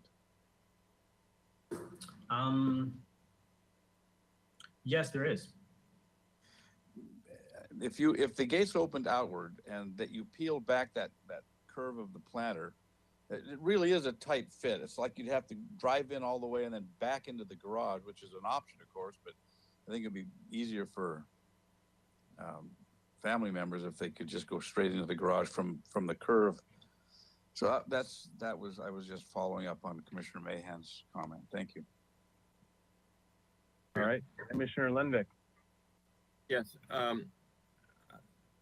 I want to remind the commission that the only reason we're looking at this is because there's a historic structure on the property. And normally we don't review residences. And in our case, we should be reviewing this residence only in the context of the historic structure.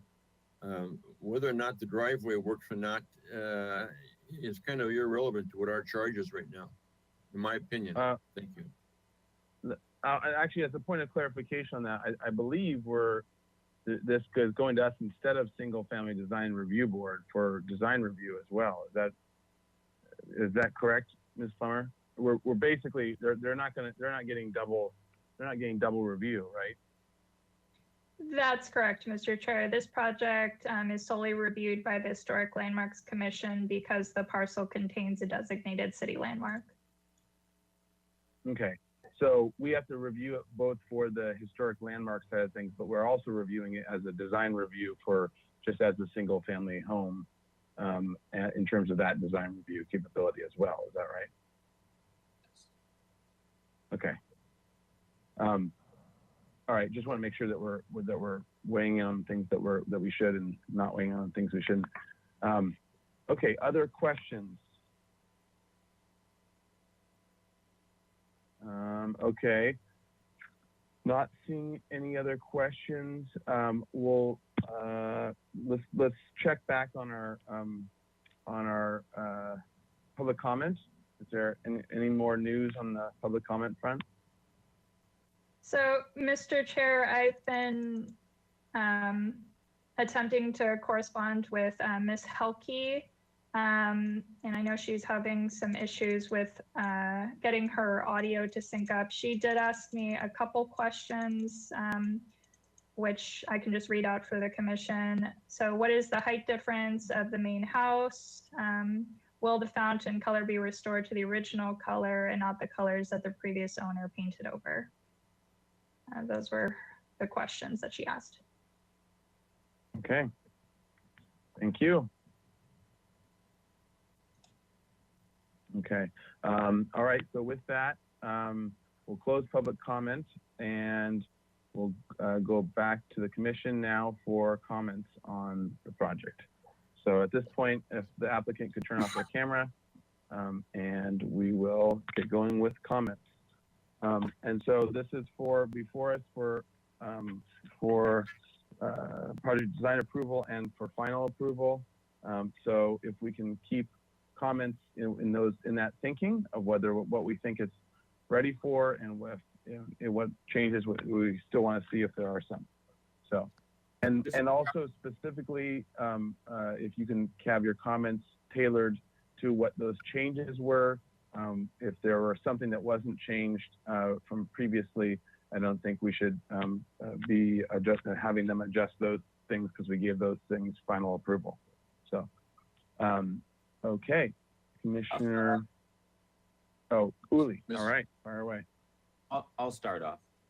First of all, I'd like to congratulate the new owner on their child. That's a milestone in itself right there. Yes, yes. Definitely the time to work on a project because that's going to be a lot of work. So congratulations. In general, I'm okay with it. It's, the overall design is basically the same. It's just been nudged here and there. I'm okay with the additional, looks like 1.5 feet or a foot and some change on the height. I'm okay with that. Okay with the dormer pop out on the second floor to get that baby's room in there. That I think that's a nice addition. Okay with the swap of the windows from maybe those more modern ones to what is proposed. I think that's consistent with the architecture. Overall, there haven't been that many major changes in it, so it's just a little nudge here and there, and I'm comfortable with that. Encouraged to hear that the new owners are sensitive and want to be good stewards of an important landmark that's on their property. Nobody really signs up for a landmark if they don't have to.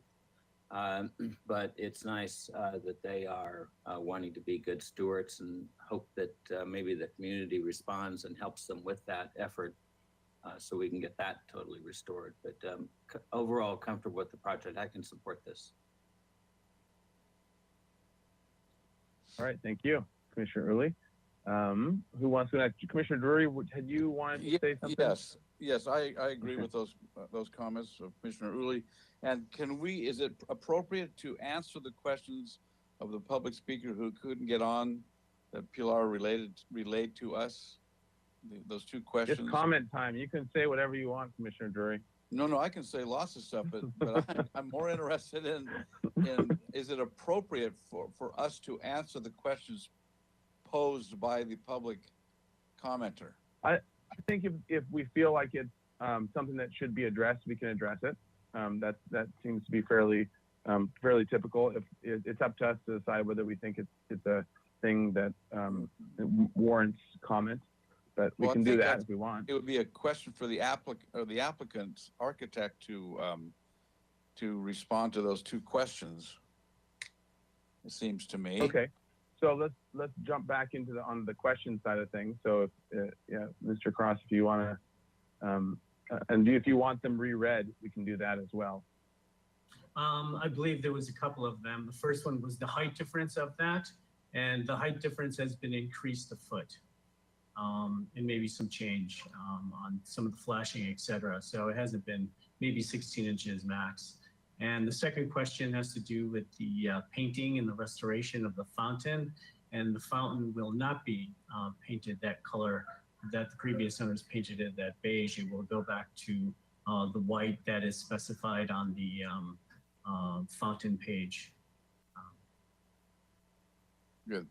Perfect. Thank you. So Thank you.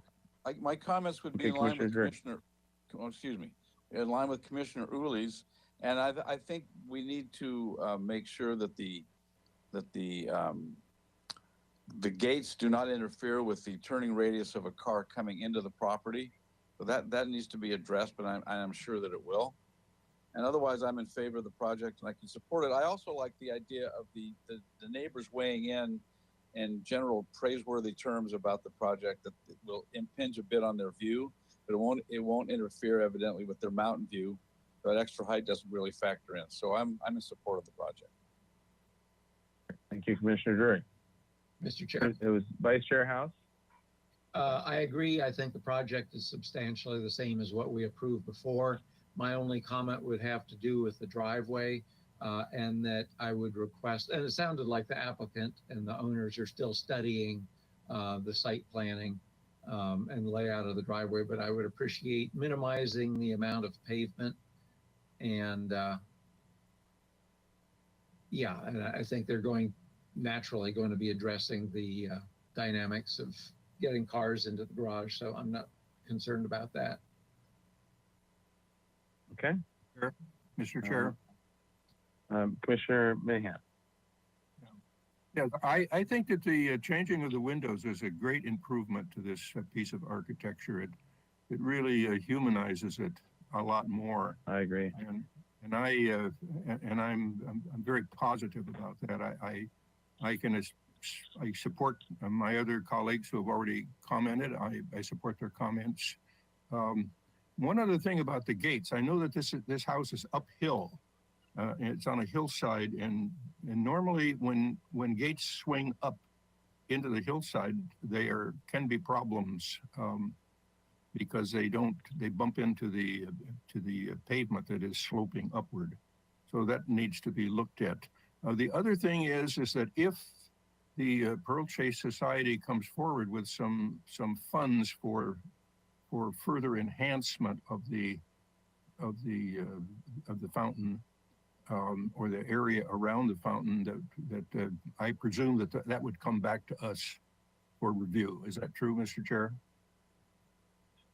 Good point. I believe so, because it'll be a restoration of a landmark. Well, I would like when somebody makes a motion, I would like that to be put in the motion that if those funds are available, that we would review.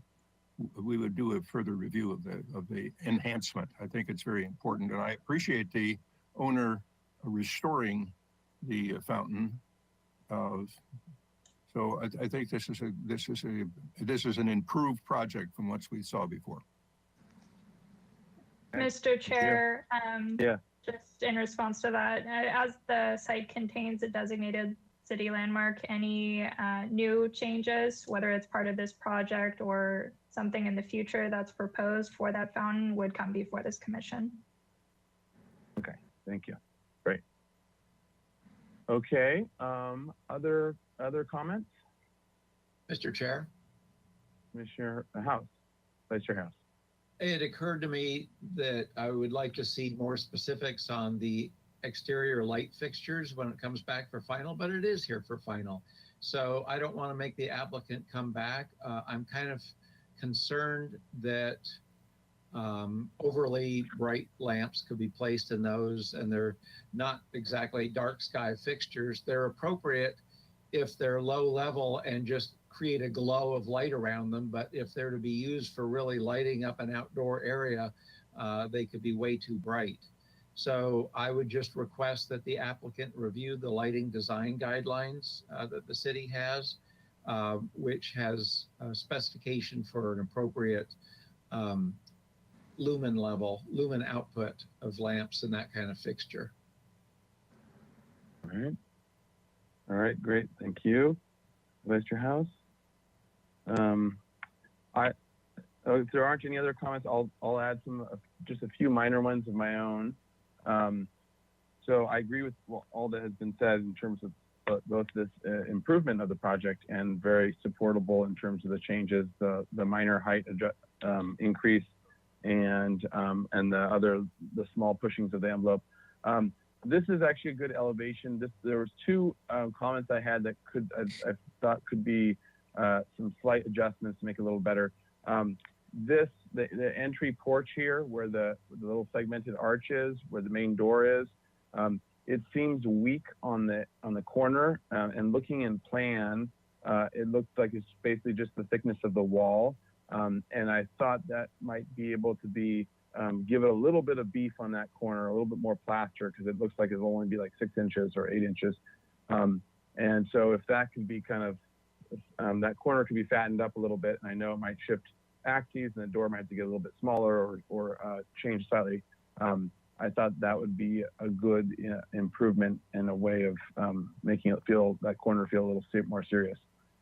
And then the other one was on the elevation. If we could look at the elevation of the around the corner where the bedroom. Yeah, there we go. If we can zoom into back one, and then zoom into that. There we go. Perfect. So this seemed, I don't know if it was just a drawing or not, but it also seemed very kind of skimpy on the corners there. Like it was basically like 2x4 or something of the dormer popping out. So if that's plaster, instead of, if it was wood, it seems to make a little bit more sense. But if it's plaster, maybe beef that up a little bit, even if it has to squeeze the doors or the breakup. It seems like or just increase the walls so that they're a little bit wider. So there's a little more plaster there on the corners. Those were the only very, very minor tweaks that I thought. Otherwise, the design seems to be even more improved. So I guess now the question is whether people are feeling comfortable enough to be making design approval or design approval and final approval. And if so, what that motion would look like.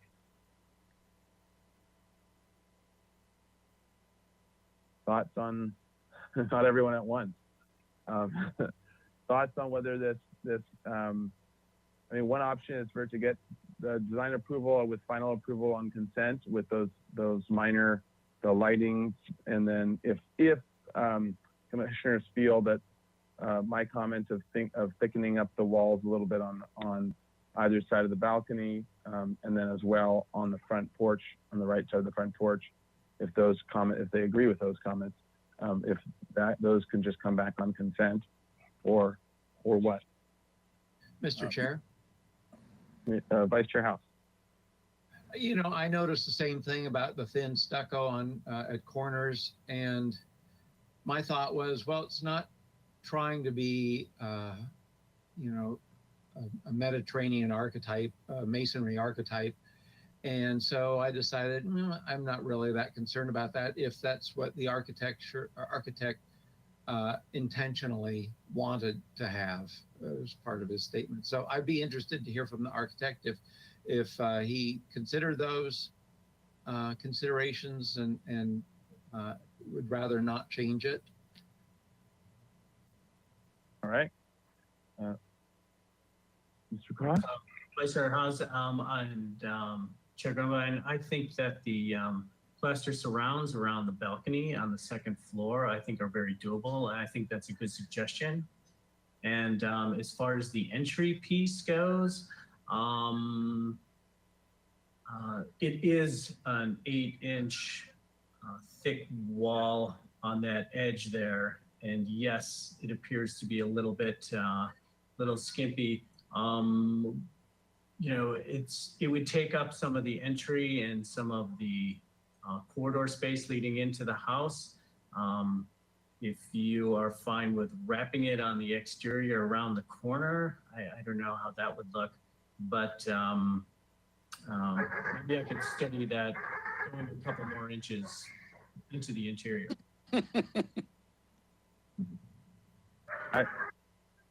Well, there's a dog that agrees with you or disagrees with you, but That's hard to tell.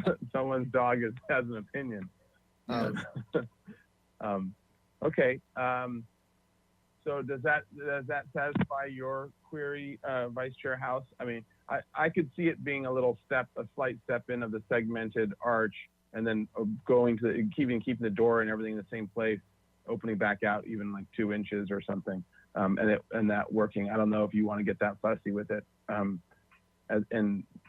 without it being drawn. So I don't know. Yeah, my concern is, we start fiddling with it, and is it an improvement or does it get worse? The door is purposefully not on center in that element. And if either the door gets a little smaller or it moves a little bit to the left, then it looks unbalanced and not intentionally so. So, I'd be fine with continuing it to final on consent and for the architect to look at these things. And that would be also an opportunity to have completed the site planning to show what's happening with pavement and the gate swing, et cetera, et cetera. So I think that would be the appropriate move. Mr. Chair? Okay. Commissioner Drury. Yeah, could I ask Mr. House if that's a motion? I could make it a motion to grant project design approval and to return to consent for final approval. Second. And the chair summarize the comments. I'll second that. Okay. All right, now so I get free reign. I can make whatever comments I want now. You certainly can, but that's okay with the maker of the motion there. Yeah, true. Okay, so I think there are a couple of that you've got to list as well. Oh, yeah. Okay, so do you want me to summarize the comments first and then then make the findings after? If you agree with those comments, kind of nail those down first, and then we can go on to the. Or were you just saying, because I haven't summarized yet, right? Correct. Okay, so why don't I summarize the comments? Let's get those down, and then you can make the findings, and then we can go from there. And then for a vote. Okay, so number 1 was congratulations on the baby. Number 2 was we do not need to review the baby. That's right. Approved as submitted. Yeah. It's already been finalized. Yeah. That's right. So next was generally we're okay with the design. We think it's an improvement. We're okay with the height increase. We felt favorable about the traditional window divisions of the mullions and the muntins.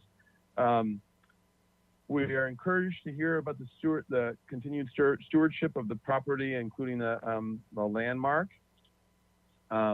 If the funds do become available for restoration, we look forward to reviewing it at HLC.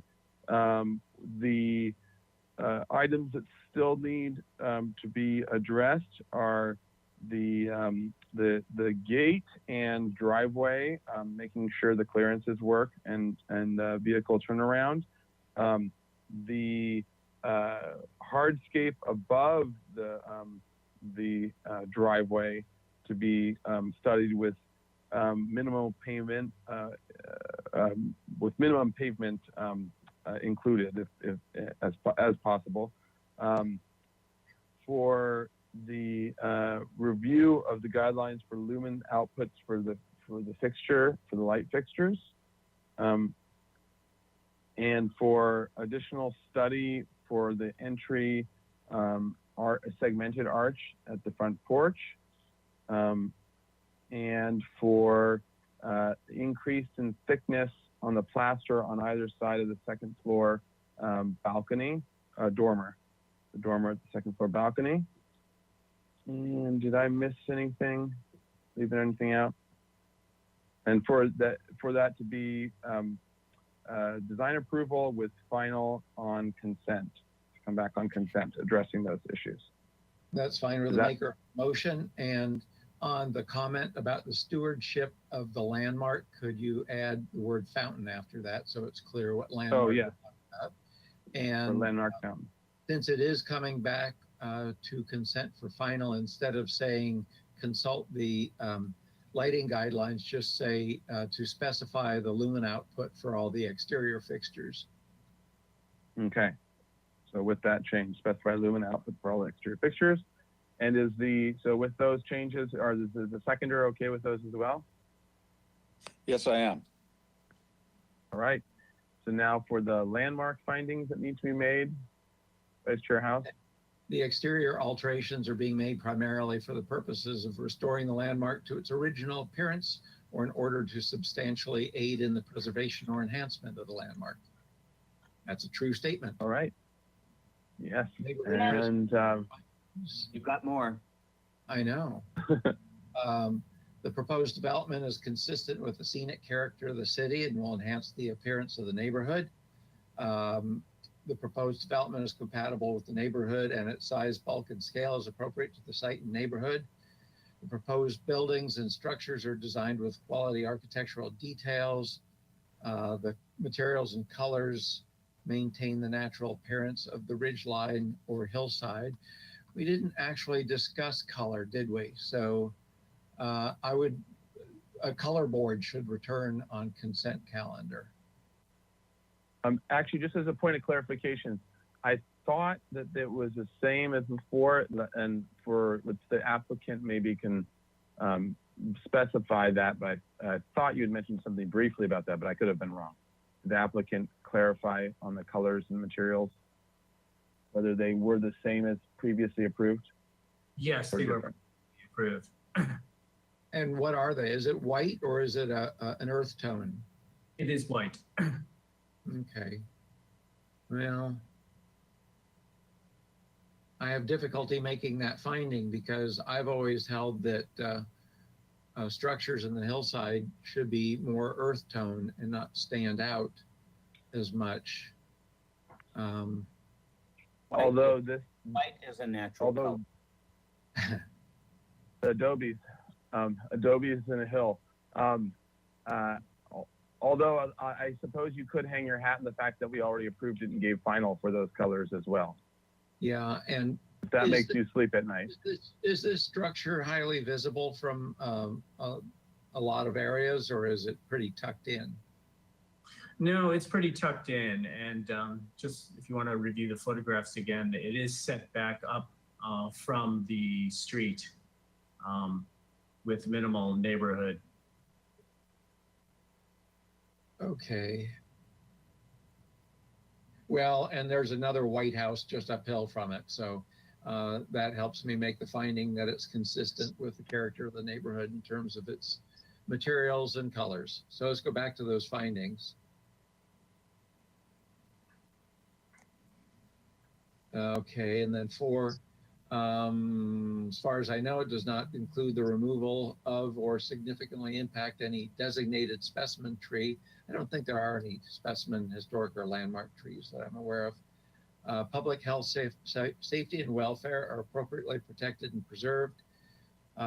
Project generally complies with the Good Neighbor guidelines, and the development preserves significant public scenic views of and from the hillside.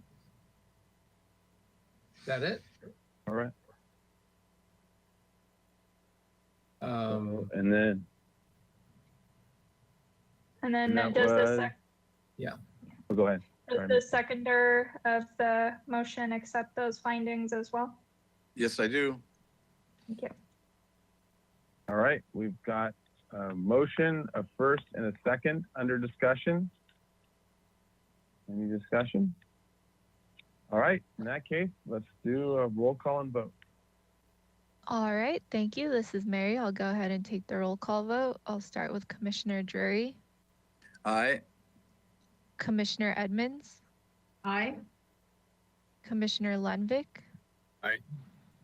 Commissioner Mahan, Aye. Commissioner Uli, Aye. Vice Chair House, Aye. and Chair Grumbine.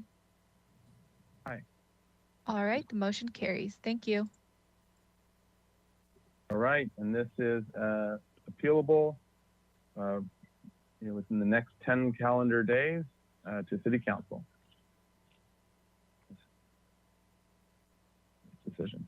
All right, so we are up next is item 3. Let's take a 5-minute break and we'll be back soon. We're about 15, 20 minutes behind, so we'll keep the charge and finish it off with this last one.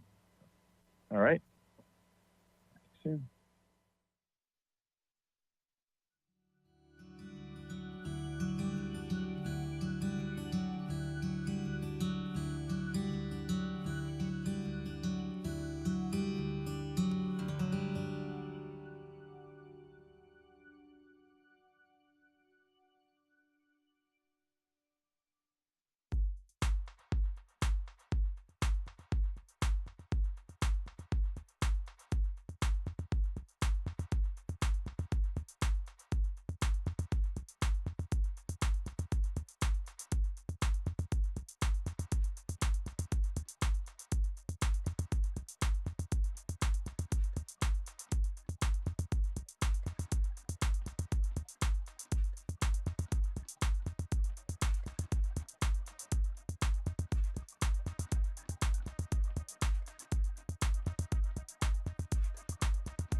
reconvene Historic Landmarks Commission. We're on to item number 3, 401 State Street. This is pre-application review. This is a one-time pre-application consultation, proposal to demolish all existing structures and construct a new 4-story mixed-use hotel development comprised of 21 hotel rooms and 1,700 square feet of commercial space for a spa. The hotel development will include a lobby, lounge, roof deck, and 6 parking spaces. Planning Commission approval is required for development plan approval of a 25,800 square foot net new non-residential floor area and a transfer of existing development rights. This is a one-time pre-application consultation. No final appealable decision will take place at this hearing. All right, Ms. Plummer. Thank you, Mr. Chair. And before the applicant comes on and gives their presentation, as it says in the footer, this is here for a one-time pre-application consultation in advance of submitting an official application. So they will be looking for a lot of broad discussion on the overall concept, size, bulk, and scale, and site design. If and when they do submit an official application, that project will require a new notice. And if it stays similar to what is here, the project will involve Planning Commission review of a development plan and transfer of existing development rights. Thank you. Great, thank you. All right, so welcome. If you would introduce yourself for the record, and also we have a 15-minute timer here, so if you could work within that, that'd be great. Thank you. My name is Melissa Turner from DesignArc. I'll wait for my counterparts to join in as well. Okay. Mark Shields with DesignArc. Mark, you're muted. Oh, Mark And Kirkard. Mark Kirkard from DesignArc, sorry. Okay. Hi, good afternoon. I'll give a brief introduction and then pass it on to Mark Shields to run through the plans and architecture elevations of the drawings. The parcel is located on the corner of Gutierrez and State Street. If staff person can enlarge, thank you. Currently, a site has a existing 1-story building that's approximately 2,500 square foot, and there's some open site area in the rear for parking, trash, and right now they're also doing some COVID-safe outdoor treatments for a foot and massage spa. Our client is looking to develop this site to demolish the existing buildings and put a 4-story mixed-use hotel with a smaller spa element on the first floor and other amenities to serve the hotel. As staff pointed out, the project would require additional TDRs, transfer of existing development rights for the additional non-residential square footage. We would get credit for the existing square footage of the existing uses, and then 3,000 square feet of minor and small additions. And beyond that, the client would have to go and seek out those additional non-residential square footage on the open market. There's some available, I believe, on the Upper State Street and also downtown. Because we are in the CBD, we also get a break on our parking. We're currently proposing 6 parking spaces. We're only required 5. That's primarily because we also get an 80% zone of benefit with our parcel. We will still provide some bicycle parking to accommodate the hotel use. And like I mentioned, there'll be some additional amenities, and Mark will walk you through the drawings further. Thank you. I'm here to answer any questions. Great, thank you. Yes, if you could switch to page 2. Just to familiarize you guys with the site, and I'm sure you're very familiar with Lower State Street, but our project is on the northwest corner, and across the street there is the city parking lot, which has the roasting company in it. Southeast of there is the Casablanca restaurant. And then to the northeast is the new interior store from San Luis Obispo. Our project going up State Street abuts a very small building, which is the adult bookstore. And then going further upstate, there's a Savoy. I think it used to be called the Savoy. I'm not sure it still is. Savoy Theater, which is taller.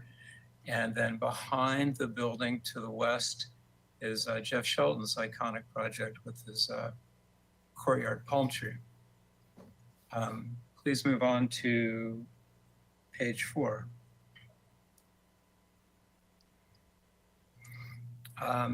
We understand, you know, the downtown area, Lower State Street, and of course, this whole area is in essence a gateway to Santa Barbara, as was the Californian Hotel. As you come up underneath the freeway towards State Street, you will see this building on the corner. And so we're very aware of that. And we'd like to create comfortable, kind of iconic corner project and a welcoming vibe, you know, to Lower State Street and the State Street area. So the lower floor, as Melissa pointed out, on the corner, which we feel is an important portion of the building, we've opened it up with the lounge area for the hotel lobby. There might be a small bar in there, but it's very open to the corner, folding doors. There's an awning that goes around the corner, which is overhead about 10 feet up. And going up State Street, there's a spa, the commercial portion of the building. To the west, there's the parking, which is a small parking garage, trash area, exit stairs. The transformer, unfortunately, is exposed to Gutierrez Street. I wish SCE would get their act together and let us bury those things. We have, maybe you guys can put your 2 cents in on that someday. The bike storage area, of course, is required. Right off of Gutierrez, we have the main entrance to the hotel, and like on the Californian, we're suggesting that we build out over the sidewalks, so we have a covered area and kind of a more pronounced architectural feature that's proud of the building facade to the south that invites people in and kind of announces the main lobby. The lobby's open. There's an office, a water closet, and a back of house space. From there, you just go vertically. And if you could go to the next page, which is page 5, above that, there are 3 floors of hotel rooms. The average hotel room is about 600 square feet and all varying sizes, kind of typical of a building that has an undulating facade like we're trying to work out here. Of course, they have great views to the south and also some pretty spectacular views to the mountains to the north and northeast. And so all of the hotel rooms have either a Juliet balcony or a nice deck or a covered deck facing those great views. And kind of, I think these decks kind of vitalize State Street as well. You know, people will look up and see people staying there, people occupying these porches. Next floor, please. If you could blow that up, that'd be great. Thank you. So this is the 3rd floor, very much like the 2nd floor. Again, we're trying to extrude the building straight up to save money on structure. The decks are bigger on this level because they're not covered. That's essentially the only difference. There's a deck. We like to see a deck over the projection of the entry kind of canopy that we have on Gutierrez Street, which is down on the south side. You can see it off the elevator lobby. Central stairway, 3 units or 3 hotel rooms on State Street, which overlook State Street and have views of the mountains. A more northerly corridor that leads to our secondary exit stair. Next, please. And 1 more floor up, similar plan. Again, large decks facing the south and towards the mountains. Next, please. The roof plan, we'd like to use the roof, of course. There's going to be spectacular views from up there. We don't have any structures planned, you know, observing the 45-foot coastal height limit. We have an observation deck. We may have an umbrella or 2 up there. We have, of course, a large mechanical equipment area for all of our HVAC and also the required solar solar panels these days. The central stair, just south of the central stair, is our roof, which is over our elevator, which of course extends beyond the 45-foot coastal height limit. The parapets are primarily mansard mission tile parapets that go back 6 or 7 feet into the structure of the roof. If you could switch to the next page, please, page 9, the elevations. And if you could blow that up, that'd be great. So this is the south elevation along Gutierrez Street. Even bigger would be great, thank you. And moving from right to left, on the right-hand side, we have a corner element, which we've described as a curved 3-story element that is cut out with 2 stories of decks. Underneath that, we have our canopy, which is at about 10 feet high, which helps to relate to the other buildings moving up State Street. Emphasizes the corner. I think that's something we really want to do with our open lounge area. We propose to have that feel very open with bifolding doors. And again, moving down the street to the west towards Ablett's, we have our projecting canopy that may have signage on it. It really announces the main entry to the building, which is sort of a nice 2/3 of the way down the building from the west. Above that, we have a deck off the elevator lobby, which has an awning, which is that striped black and white element you see, and then a more vertical glass. Above that is the elevator roof, false chimney, and above on the roof you can see the mansard roof as well, and then it's accentuated on the corner of Gutierrez and State by 2 finials, which that corner cuts back, and so we're relieving the massing on the 4th floor, pulling it back away from the corner, kind of making the corner more interesting with our curved element and a parapet with a finial on it. Our wrought iron handrails, of course, are curved as well.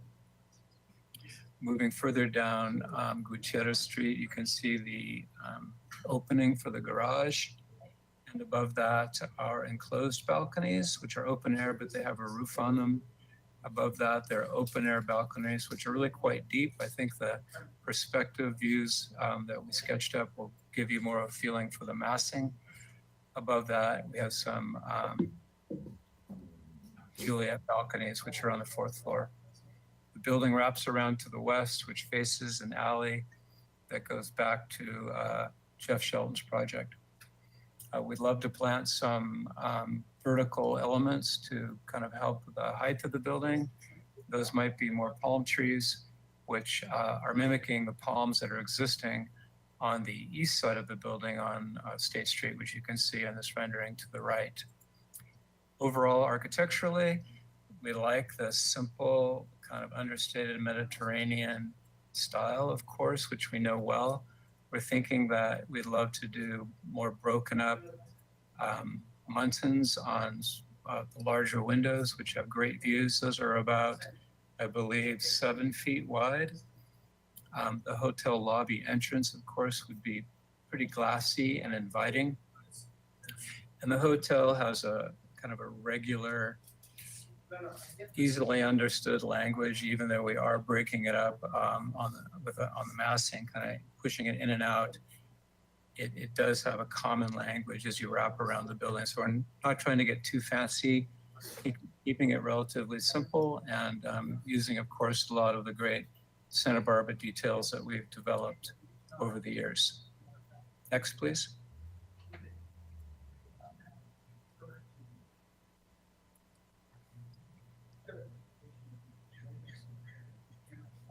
Keep going, one more.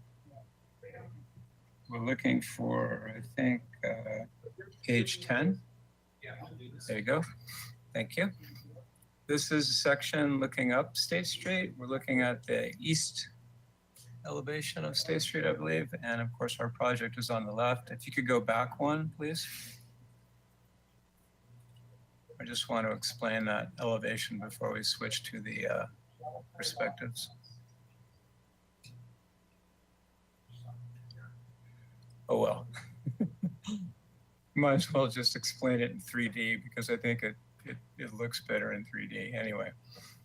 It is 4 stories. We understand that.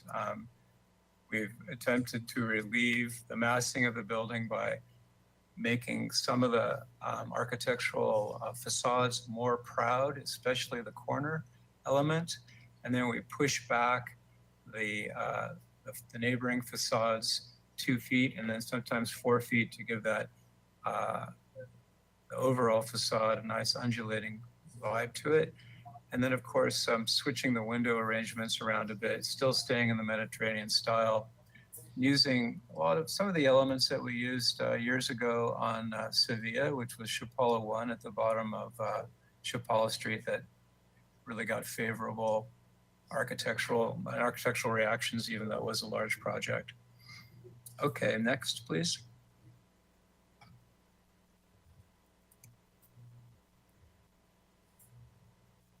Which would be this perspectives.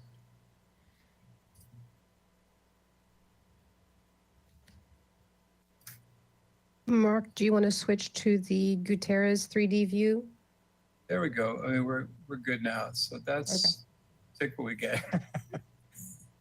We have got a couple. There we go. We got a couple sketchy renderings of our thinking. Anyway, this is a great sketch because it kind of shows the relationship of our corner, which we hope is an active corner and inviting warm public corner, which is the lounge area and the entrance to the nail bar and spa. And we're suggesting a metal awning and then transitioning to a striped awning, which again relates to some of the other awnings that are up State Street. Unfortunately, the building right next to us, which is the adult bookstore moving up State Street, hopefully it gets torn down someday and rebuilt, but is a low building. Moving up State Street, we have taller buildings. And so I think, as we know, with the transformation of State Street in the future, I think we're all going to be looking at taller buildings moving up State Street. So I think this might be one of those buildings that starts off that direction. Again, the awning shades the corner. It faces southwest and south. Looking down the street, you can see our canopy, which is the entry, which has a Moorish arch. The corner element, which is curved, also has a Moorish arch. It has a curved parapet cap to it where the umbrella is on the corner. The 4th story, we cut back in to relieve the weight of the corner. And then as you move up State Street, we've pushed the secondary facade back and the tertiary facade back even further. And that allows us to have some decks that face the mountains as well. Typical wrought iron, stylish rail detailing, hopefully metal windows. I imagine they're going to be dark green. The building would be white. And I think we can move on to the next illustration. Yeah, and if you wouldn't mind wrapping up. Okay. Again, 3D view of the south elevation, which is along Gutierrez Street. Again, much of the same architectural elements, Moorish entry, striped awnings, nice tile base, which gives the project some weight as well. Juliet balconies, some covered balconies, and landscaping to complement State Street. There might be one more illustration we could quickly look at. This is just a little bit more to the east, but it gives you the idea, the feeling. If you're across the street on Casablanca, looking to the west, that's the feeling of the building. Very Santa Barbaran, hopefully comfortable, even though it is tall. And we're really just looking for your overall reaction and architectural input. Thank you. Okay, thank you. All right. So with that, let's go to public comment. Any member of the public wishing to address the commission on this item, please raise your hand virtually here, following these instructions. Thank you, Mr. Chair. And I'll ask Ms. Turner, Mr. Shields, and Mr. Kirkhart if you can go ahead and turn off your webcam and mute yourselves during public comment. All right, thank you. And then to any attendees who are watching would like to speak on this item, in your control panel, you should see a hand icon that when you click on it will let the organizers know you would like to speak. At this time, I do see one hand raised from Mr. Ozilmas. I'm going to go ahead and unmute you so you'll be able to speak, and you'll be limited to 2 minutes. It looks like you're self-muted. There you go. Okay. There you go. All right, thank you. Thank you, Ms. Plummer and commissioners. I have a few things I want to get through, so I'll just go into it. I like the lounge at the corner. I think that it seems to have a nice in and out relationship. It'd be nice if there was some nice tile work in there. We have Casablanca across the catty corner to this, and they have some sort of bespoke tile work that is fun and funky and sort of adds to the whimsy of that architecture. And that would be nice to have some whimsy added to this, which kind of brings me to the windows, which I think are really big, and they're very sterile. And if there's any way to make them have a bit more whimsy, I think that would be great. Maybe even using French doors with that traditional 3 mullion design that we see all over town. The roof deck, yes, that's awesome. We need more roof decks. And the height, I think 4 stories is fine. I think that the downtown has a bunch of buildings that are over 4 stories taller than this. And so I think anyone who sees this as a problem is probably viscerally opposed to height in any context. So I don't know if any opposition would be context dependent in this case. So that is all I have to say. All right, thank you. Okay. Mr. Chair, I do not see any additional hands raised at this time. I'm going to go ahead and ask Mary, did we receive any written correspondence on this item? Thank you, Pilar. Yes, we did receive written correspondence, and it was distributed to the commission before this meeting. Thank you. All right, thank you. Okay, so with that, we'll close public comment and back to the commission for questions. Commission, any Mr. commissioners Chair? want to kick off questions? Commissioner Drury. Yes. Is there any, does anybody have figures at hand? Maybe Ms. Plummer does. I think there's a project going in or is proposed for the corner of Gutierrez and Anacapa. It's come before us. Am I mistaken? Am I dreaming? I think you're correct, and Ms. Plummer can jump in. But yeah, I was just interested. We do want to make sure we're careful about talking about it outside of agendizing. But yeah, I believe that's true. Just a question of the height of either that building or the building at the corner of Gutierrez and Chapala. I'm sorry? Isn't there a project directly across the street that we're doing, we've been looking at? 410 Well, State. one across the street is I think it's called Habitat. But down the street there is one, but there's also the completed project years ago. I'm just trying to think of what the neighborhood will look like with an accretion of tall buildings. And so I just wonder if anybody had those figures to hand, because it's the 45-degree height is being exceeded by the elevator shaft. Is that correct? Yes. Okay. So so that's for further discussion. But I think I'll just, since I don't have any further questions, I'll wait for comments. Thank you. Okay, sounds good. Mr. Chair, just to speak to that, there is an AUD proposed at 410 State Street, which has come before the commission a few times. So that would be the closest project. And do you have any stat on that in terms of the height? That one is to the height limit, and in fact, I think it also includes a request for a height exception that went to Planning Commission recently, so it will be a little bit above 45 feet at least. Yes. All right. 53, if I recall. All right. Thank you. 53 feet. All right, Vice Chair House. On sheet 1, the first sheet of the PDF, I have a question for the applicant. The yellow outline of the site, I think, is in error because it seems to include the adult bookstore. So I'm wondering if they could comment on that, because I tried to reconcile this with your elevations, and the Savoy is not labeled on this aerial, but Yes, I you're have a correct. feeling that white roof Mr. House. is the adult bookstore. Yes, you are correct, Mr. House. That's an oversight on our part. Okay, all right. That's my only question. I'm not that familiar with the adult bookstore, so I don't know it. Nor am I. Area.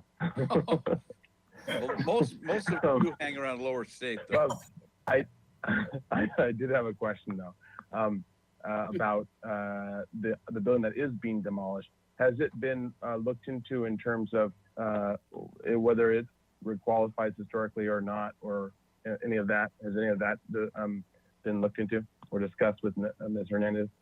Not yet. I have reached out to her, Okay. but not yet. Yeah. Yeah. So, Okay. Ms. Plummer? Mr. Chair, Ms. Hernandez did review this project, and at least for the subject site itself, that is not an eligible resource. There are some additional buildings that qualify as structure of merit or are designated in the vicinity, but the actual project site does not contain any resources. Okay, thank you. So All right. you mean Tad's Liquors building, which is now the nail spa, is not historic? It might be by this point. Yeah, maybe so. Okay, thank you. All right, Commissioner Uli. I have a question. Just west of this site appears to be an easement for parking access to the buildings to the north, including the Savoy. So I'm wondering if the applicant has explored using that to get the entrance to the garage on that parking driveway access instead of facing the street. Yes, Commissioner Uli, we have requested the client reach out to the property owner to inquire that as well, because it'll make our circulation a lot easier. Also, access to our trash would be a lot easier too, rather than rolling out the bins to Gutierrez. It could be probably serviced off the easement on that private property, like some of the other neighbors are, but it hasn't been, we do not have currently access easement. Understand. We generally don't like garage openings facing the street. So if you can work it out, that I think you might get some favorable comments from the commission regarding that. Thank you. All right. Other questions, Commissioner Uli? No. Commissioner Lendick? Oh, you're muted, Commissioner Lendick. Please go to the last sheet, perspective rendering. I'm wondering, you're putting a lot of your architectural character on the Gutierrez Street frontage on that projection over the sidewalk. Do you really think there's a chance of getting that? Approved. Mark, we can't see you, just so you know, your camera is not turned on. Mine on my camera, I'll turn it on. We were able to get an easement to do that on the Californian, and so we're just throwing that out there as an idea, and we would need your support, of course.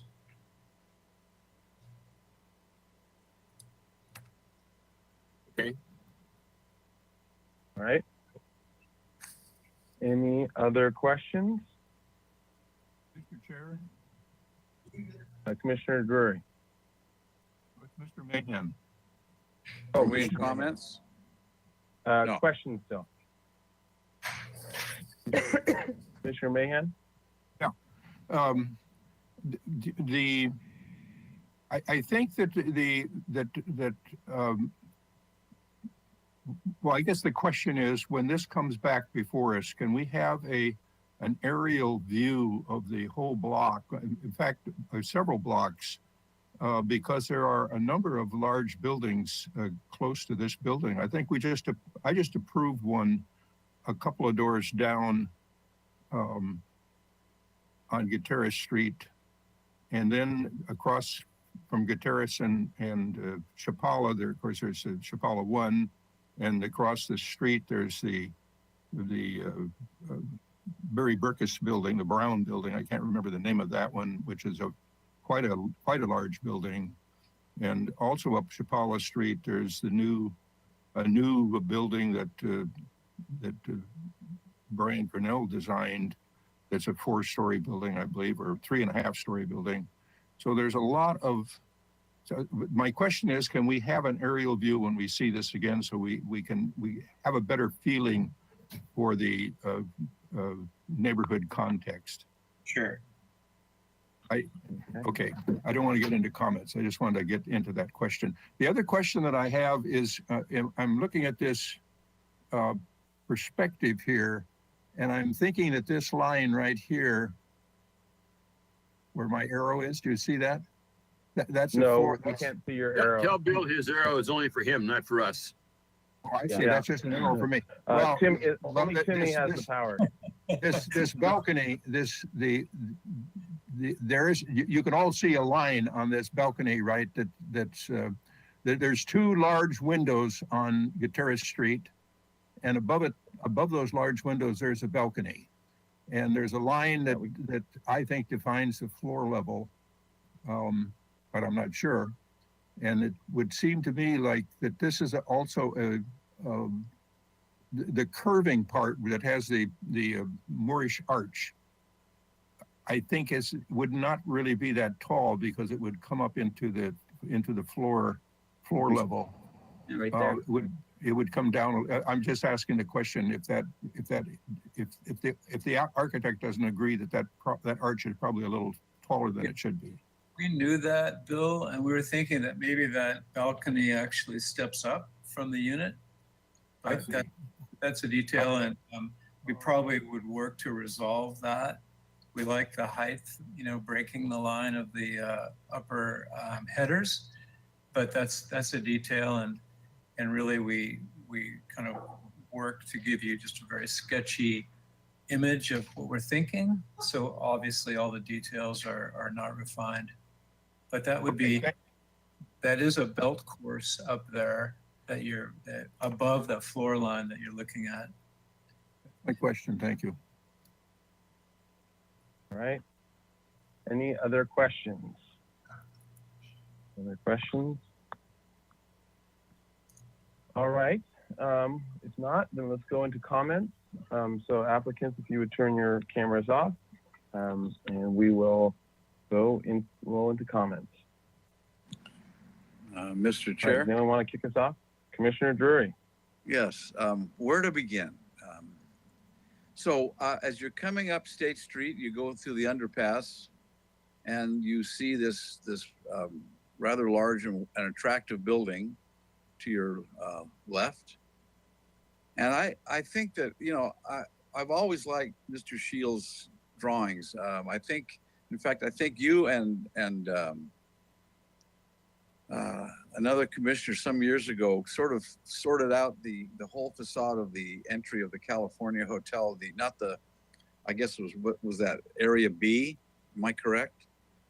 You and Don sort of hashed it out, and it was, beautifully drawn. I think there's a smattering of lots of really good details. I'm looking at the drawing that's on screen now, which is that perspective drawing. And then there's some rather large ones. And I think that there was a public comment made about the height of those windows. They seem to be a little institutional as opposed to hotel.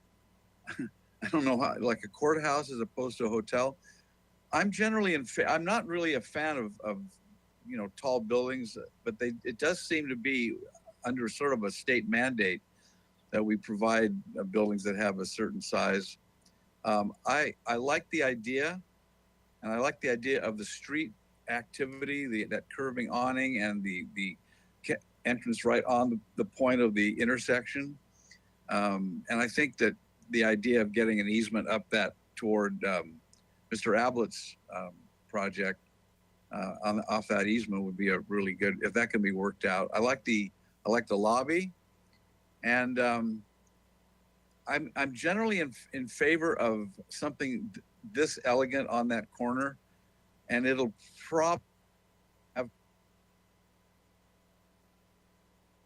probably have children of its own, but I think that those large windows need to be sort of made subservient to that arch on the point of the intersection. I like that detail quite a bit.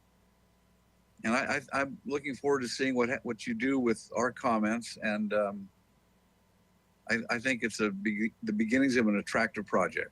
Thank you. All right. Thank you. Who's up next? Not everyone all at once now. I know. Well, I have to have time to get to the microphone button and turn that on so I can say something. All right, Vice Chair House. I think there are a lot of very lovely aspects to this building, and I know it's just a concept, so things yet to be worked out. But what I especially struggle with is that curved element at the corner with the large pointed arch cut out of it. The arch just overall seems to be too big a scale and making that corner too prominent, especially since it's not the primary entrance to the hotel. And also the fact that the view through it is not that interesting. On the left are blank walls, and on the right are fenestration into the hotel units. So, I would see either that arch being quite a bit smaller, scaled down, or I would actually rather see it just extend to the second floor and not all the way to the third, because that would reduce a lot of the bulk out of the corner. And that would be a nice step back. Balconies could be handled in a different way, and it could be just a smaller arch for that second floor balcony. Another major thing that troubles me is the steel canopy.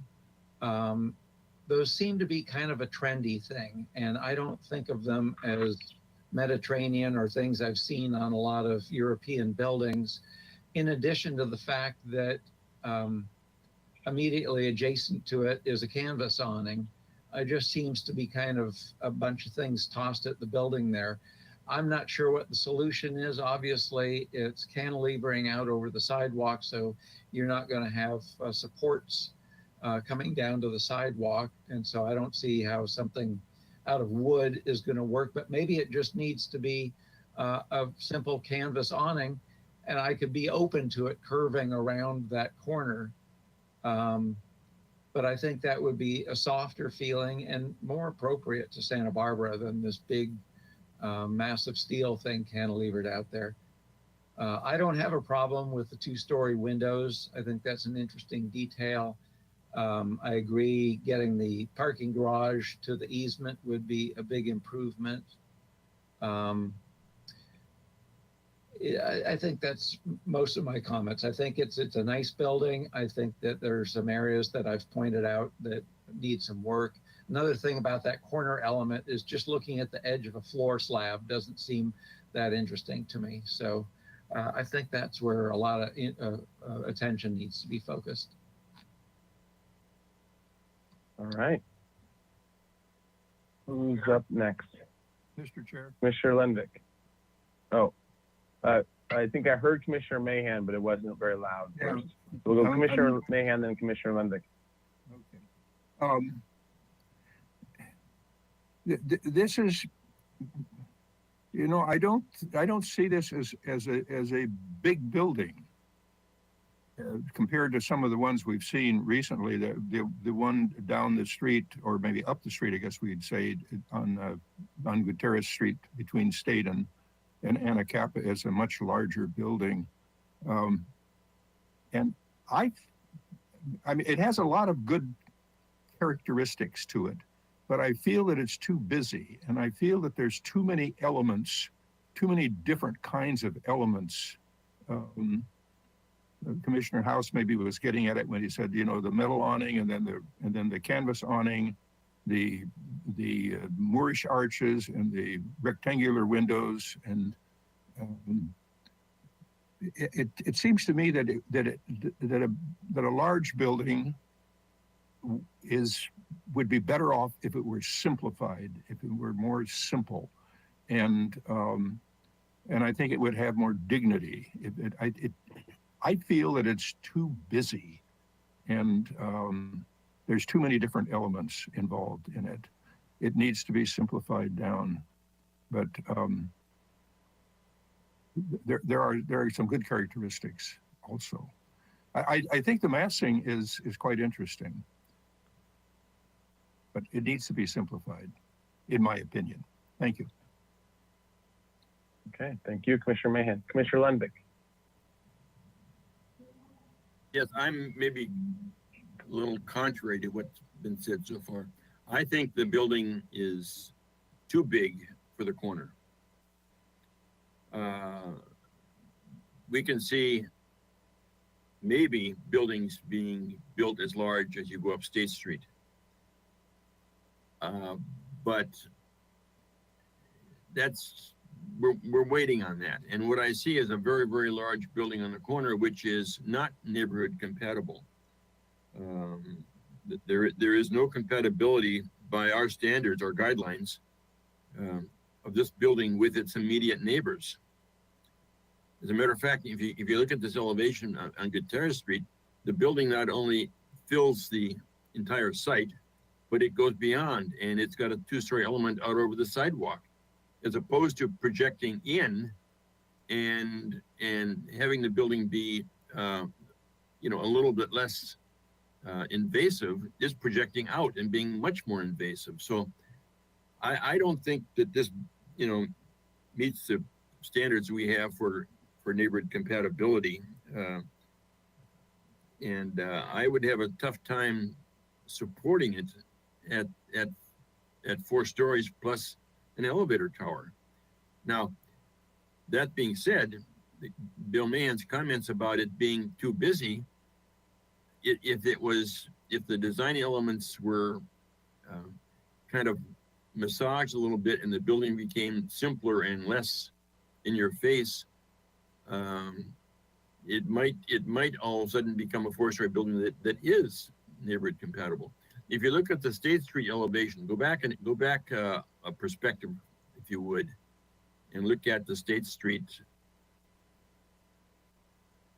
Go back there. That's good. Blowing on that. I mean that I don't think the tall windows are at all appropriate or indicative of the Mediterranean styles that we look for in Santa Barbara.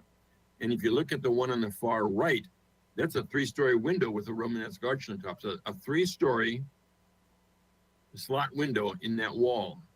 That is something I don't think we're not going to find that in the architecture that we accept normally, you know, in the EPV area. So a lot of these elements, if they were made simpler and you know, a little bit more laid back, I think that maybe I might find that the 4-story building will work. But right now, that building on the corner is too big, too massive for me to find it acceptable. And all right, Commissioner Edmonds. Thank you. I have to, I guess this is the problem with going last, just because all the comments that I wanted to make have been said. So now you know how I feel. Yeah, that's true. Second to last, okay. I haven't said anything. Oh, well, okay. Well, then, Go ahead. so across the street on Gutierrez, we've got a parking lot, which is ground level, obviously. The buildings that surround that parking lot are quite low. Ablett's is fairly low. I know Habitat across the street is, you know, sort of on the corner, and a bigger structures being built around that. But I'm leading up to saying that I agree with Commissioner Lenbeck that it just feels like it just doesn't fit into me. So I also agree with the busyness that Commissioner Mahan said and the height of the windows that have been previously said, and the metal awning. And yet when I look at it, it looks lovely until you start putting it into, the neighborhood, and just doesn't fit for me. So I have to agree that it would be difficult for me to support this size of building on this particular corner when everything else is low. Thanks. All right, thank you. Commissioner Uli. All right, thank you. In general, I like the shape of the building. I don't have a problem with 4-story building. We'll eventually be more vertical over time. It will take some time to get there, but we will be more vertical. So I'm not uncomfortable about that. I also like the idea of bringing the focus of the entry out onto the sidewalk. I think there are plenty of examples in town where that has been done. The old car dealership that's on, I think it's on Carrillo and Garden or somewhere over there, where those series of arches were pulled out over the sidewalk and you walk under them, replicating what used to be there when that building, I think it burned down or something, I forget. Anyway, so I think there are plenty of examples that can support doing that. I think it's a nice idea. I think it engages the street a little bit more. Overall, in general, I like the detailing, but in agreement with Commissioner Mahan, it just seems like it was cooked one too many times. You're looking for a twice-baked potato, and maybe this was done 3 times. So maybe backing off of some of those details might simplify it a little bit. This 3-story window that Commissioner Lenbeck mentioned here on this elevation,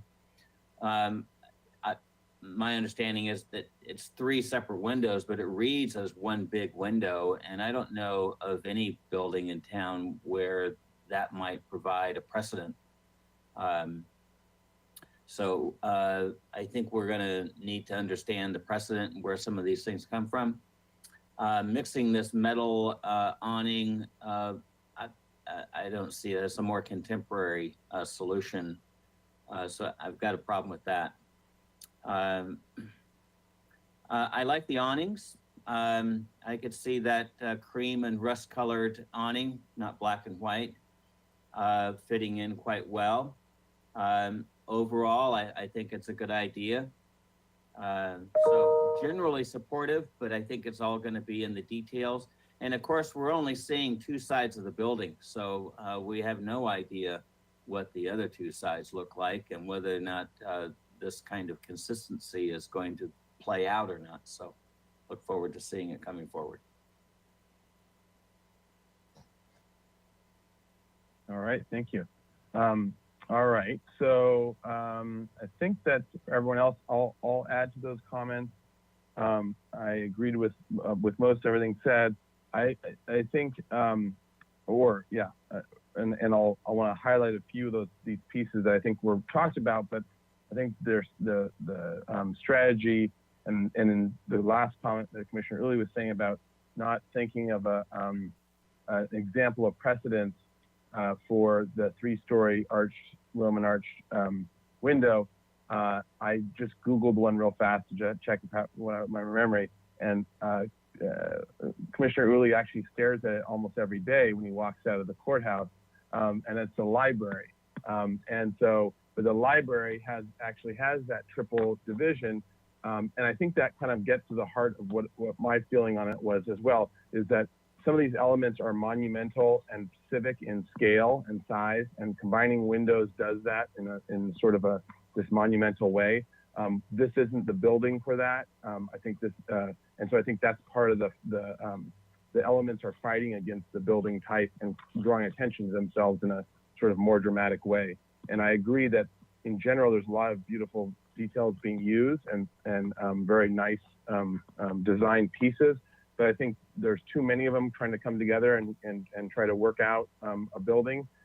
So, the taking away one baking or taking away, half or a third or so of the elements and just sort of simplifying it down a bit is probably good. I know that the challenge is you're trying to make a 4-story building not feel like a 4-story building, which is it's a good general move, I think. But at the same time, I think there was just too many breakdowns of pieces and parts, and so there's just too much trying to go on. Regarding the scale and size issue and neighborhood compatibility, I do think that you've done a sensitive job trying to step down right next to the 1-story on State Street, and I think it can be potentially compatible, especially if it's finessed. It could, in my mind, be potentially compatible with the neighborhood. I agree with Commissioner Mahan's comment of wanting to see aerial views of around, and I think some of the other projects that we've seen, and I know this is part of our list of potential requirements of having a 3D model that we can really see and look around at, that kind of give us a moving view of what it's really like, so we can see it from all different angles, high and low, and from different approaches. And I think that's going to be, for moving forward, that would definitely be a requirement that I would support as well, in terms of wanting to see that as for really understanding the neighborhood compatibility and to be able to measure it and see if it really is. But I do think that there are some sensitive moves here, stepping to the 1-story, because 1-stories on State, in general, State, if we look at our examples of drawings behind us in David Gebhard room, it's 2 to some 1, but mostly 2 to 3, and with some 4 and some big 4s too. So height-wise, I think in general this could fit in just fine, vertically speaking. I did want to clarify one point that Commissioner Drury brought up. So on the state side of things, that's housing only. That is that gets the special well, not really dispensation, but a special push, and so it's housing driven. And this, even though it's a housing type because it's a hotel, it has the same residential scale. It isn't the big push that the state and the city are required to resolve. So I do want to make that clear in terms of the typologies, and that being said, I think the city should work together as a whole. And so if the housing is bigger, we don't want the other buildings to necessarily feel small compared to big. Oh, there's a big block housing. So those are my feelings in terms of the size and the housing.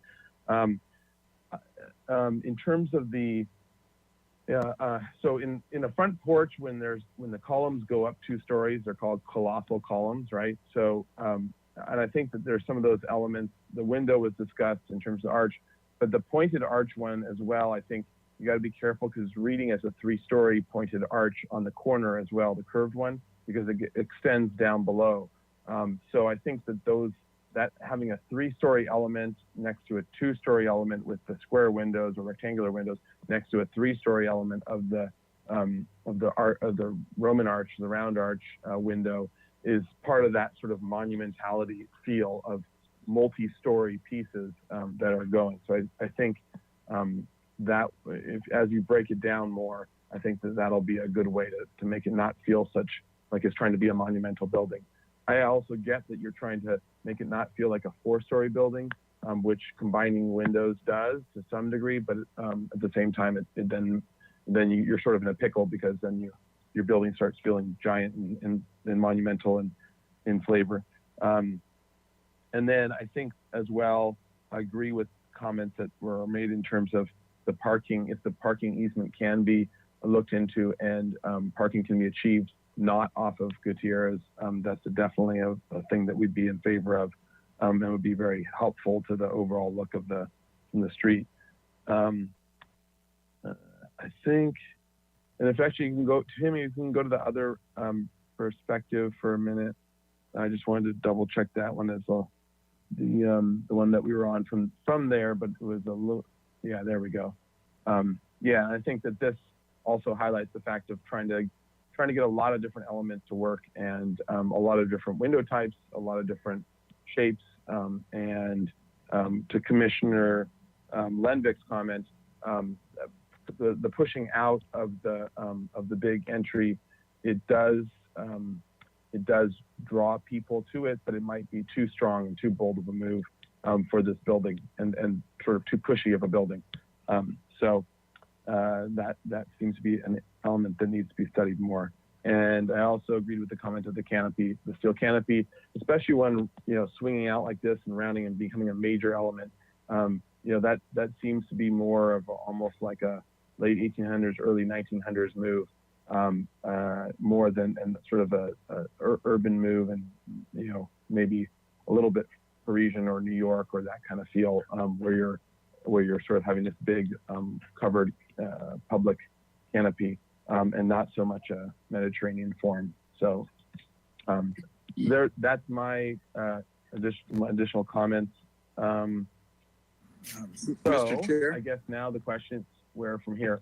Commissioner Mahan, was it?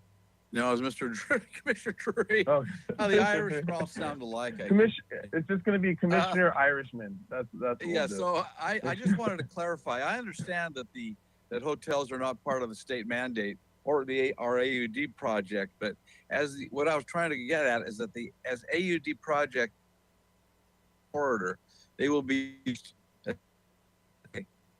taller and taller commercial buildings. And that was what I was trying to get at. I didn't maybe say it properly, but that's okay, gotcha. Okay, yeah, because it's okay. they're around already on Chapala.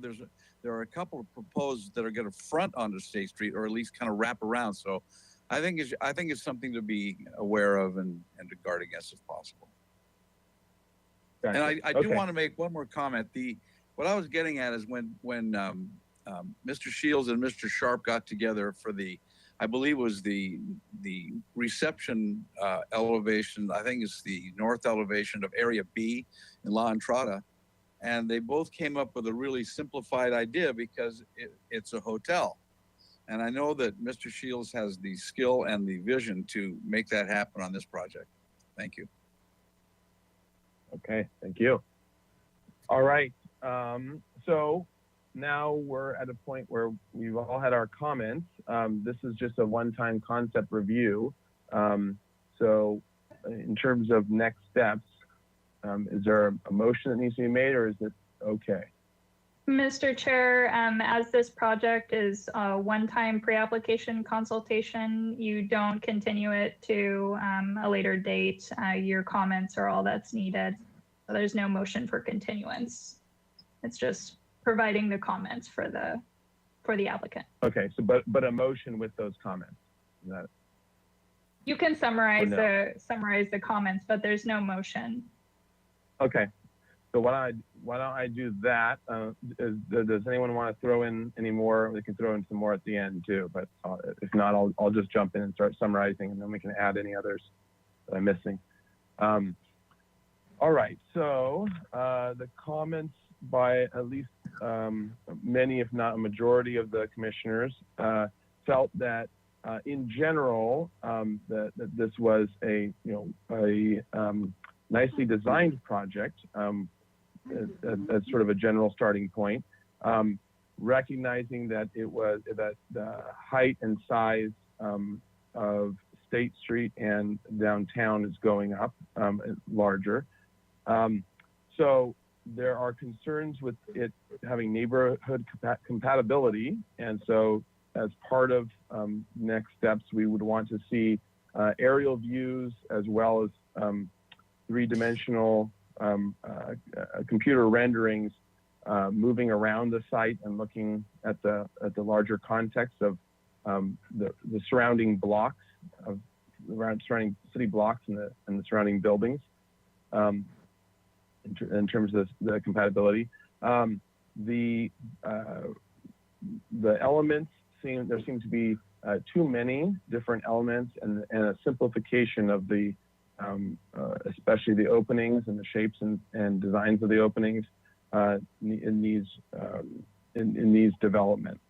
And currently there's too many designs involved. The combination of windows into 2 and 3 stories are too large and monumental in size and scale, and those need to be changed and studied with precedent of other buildings in town that are especially historic buildings, but precedent of other Mediterranean buildings with similar openings. There seem to be at least a number of commissioners concerned with the wrapping of the steel awning covering around the corner. And so that design seems to be problematic, at least for a number of commissioners.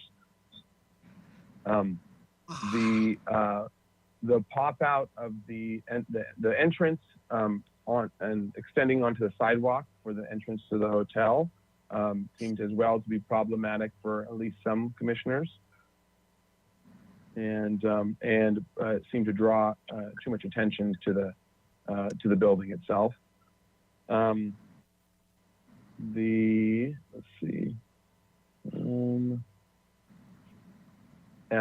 Yeah, and I think that's probably a pretty good summary. Are there other elements, key elements? Oh, the parking and it's generally speaking, the commission would like the applicant to try to get parking off the neighbor easement instead of off of Gutierrez, if possible. And that's what I have on my list. Does anyone want to add pieces to that?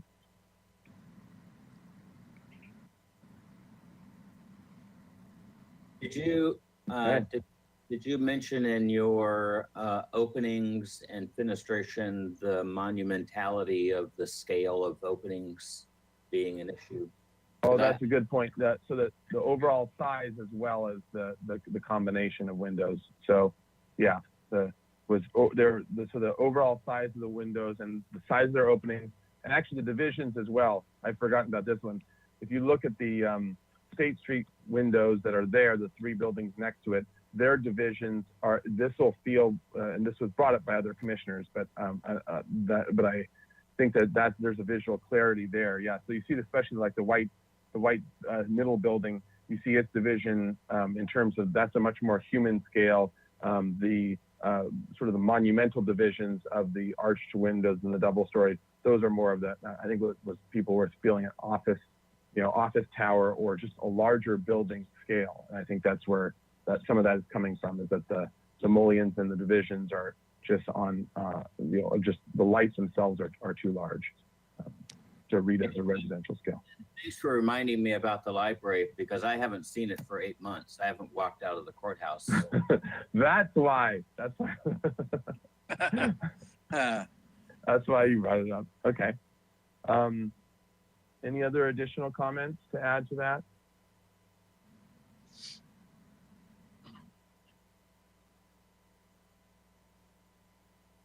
All right. So does someone want to make a motion with those comments? Oh. Mr. Chair. Commissioner Drury? Mr. Mahan. Darn it. We don't need a motion. Okay. You don't need a motion, but I think Okay. I think an important comment is this is a hotel. And so there's privacy. These huge windows present a privacy issue. Those are going to all be curtained from the inside, and we need to recognize, and the architect needs to recognize that there's going to be a privacy issue in terms of hotel rooms, and it may be that these windows are too big for hotel rooms. So that's just a comment. I think that's a really good point, because and I think visually it's not just the practicality of it, but just visually it doesn't feel like a hotel, because hotels tend to have the smaller door openings, and at least somewhat smaller, a little bit more in that scale. So I think that's also part of the scale issue, is that is that it doesn't feel enough hotelish because it has these massive openings in glass. So I think that'll help it in that way as well. Okay, so that, and adding with that the privacy comment as well, and the size of the openings, privacy is an issue. All right, any other comments? Yes, Mr. Chair, one more. It's Mr. Drury, the other Irishman. Yeah. My comment would be that State Street elevation faces due east. In the summertime, the sun will be fierce in the morning on that elevation. So awnings, smaller windows. So they want that, you want to turn the hotel 180 degrees around? No, I just want the architect to be aware of where the sun comes up in the summer. That's all. Yeah. Okay. Thank you. Gotcha. And okay, so with that additional sun studies, we'll just say as part of that, looking at the sun at different times of the day. Okay, to be part of the next review. Okay. Any other comments to add? All right. So I guess with there they are. And so with the applicant, actually this is the last item, so we'll close off in a second here, but to the applicant, are those comments clear? Is that good clear direction for you? If you want to turn your camera back on and.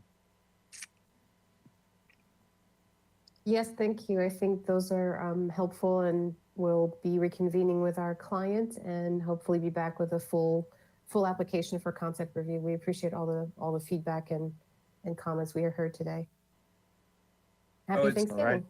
I would say thank you, and all your comments are well taken, and there is room for refinement. As like I said before, it was very conceptual. I felt like overall, if I took a poll now, the board was okay with the mass Vulcan scale. I know we want to do this aerial survey, but the general feeling I got was that from most people, most board members, that they were willing to okay the mass Vulcan scale. So that's the feeling I get from the meeting. That seemed to be in general, but prove it kind of thing. But like, it could work. I think it's a matter of still some proving to do to get everyone comfortable with it, or at least the majority for sure comfortable. At least enough to want to see more and want to see the full 3D surroundings and everything else, and to have a more in-depth look at it. Fair enough. I think that's fair. Okay. Anything else? Any other commissioners? Commissioner Lenvik? I hate to have us leave with Mark Shields' interpretation of our comments that I believe there were several commissioners that felt that the scale was too much for the corner. Yeah, I think that if you, and you can review the tape, I think that there's a couple that are thinking it's leaning towards not being in scale, but it could potentially be with finessing. There's some that think that it is in scale, it's okay, and there's some that are in the middle. So it's up. I think it's going to be up to the applicant to prove it and to show it and to win over those that are doubting so you have a majority. So, but that maybe have a straw vote on your job as good architect. So maybe have a straw vote on that. A straw vote on the mass Vulcan scale as proposed. Yeah, the number of people that thought that it was could be appropriate, I think and the number of people who didn't. Yeah, I think that's fine and fair in terms of as a comment. Mr. Chair, I just wanted to caution the commission. It is your discretion to reopen these items, but you have given your comments. I think you've asked for additional studies to show that the size Vulcan scale is appropriate, and this will have to come back to the commission for a formal concept review when they submit a formal application. So I'm just putting it out there. Yeah. It is your discretion. Okay, that's a good point. That's well put, and I think that I think you're right, and I think that we've given a good amount of feedback, and they've heard it, and so I think it would be a little dangerous to be saying that choose now. When you have to choose which one your favorite child is, you choose, but we don't have to yet. So yeah, and we don't have any we don't have any straws to pick from, so. Yeah. So yeah, I think that the short answer is we want to see more to make the neighborhood compatibility assessment. So all right. So with that, I think we're good. We've given our comments, and we will see you when we see you. And for now, I think that we're done, so we can adjourn the meeting. Have a great Thanksgiving, everyone. And Have a good Thanksgiving, everybody. See some of you in 2 weeks. Okay. All right. Good.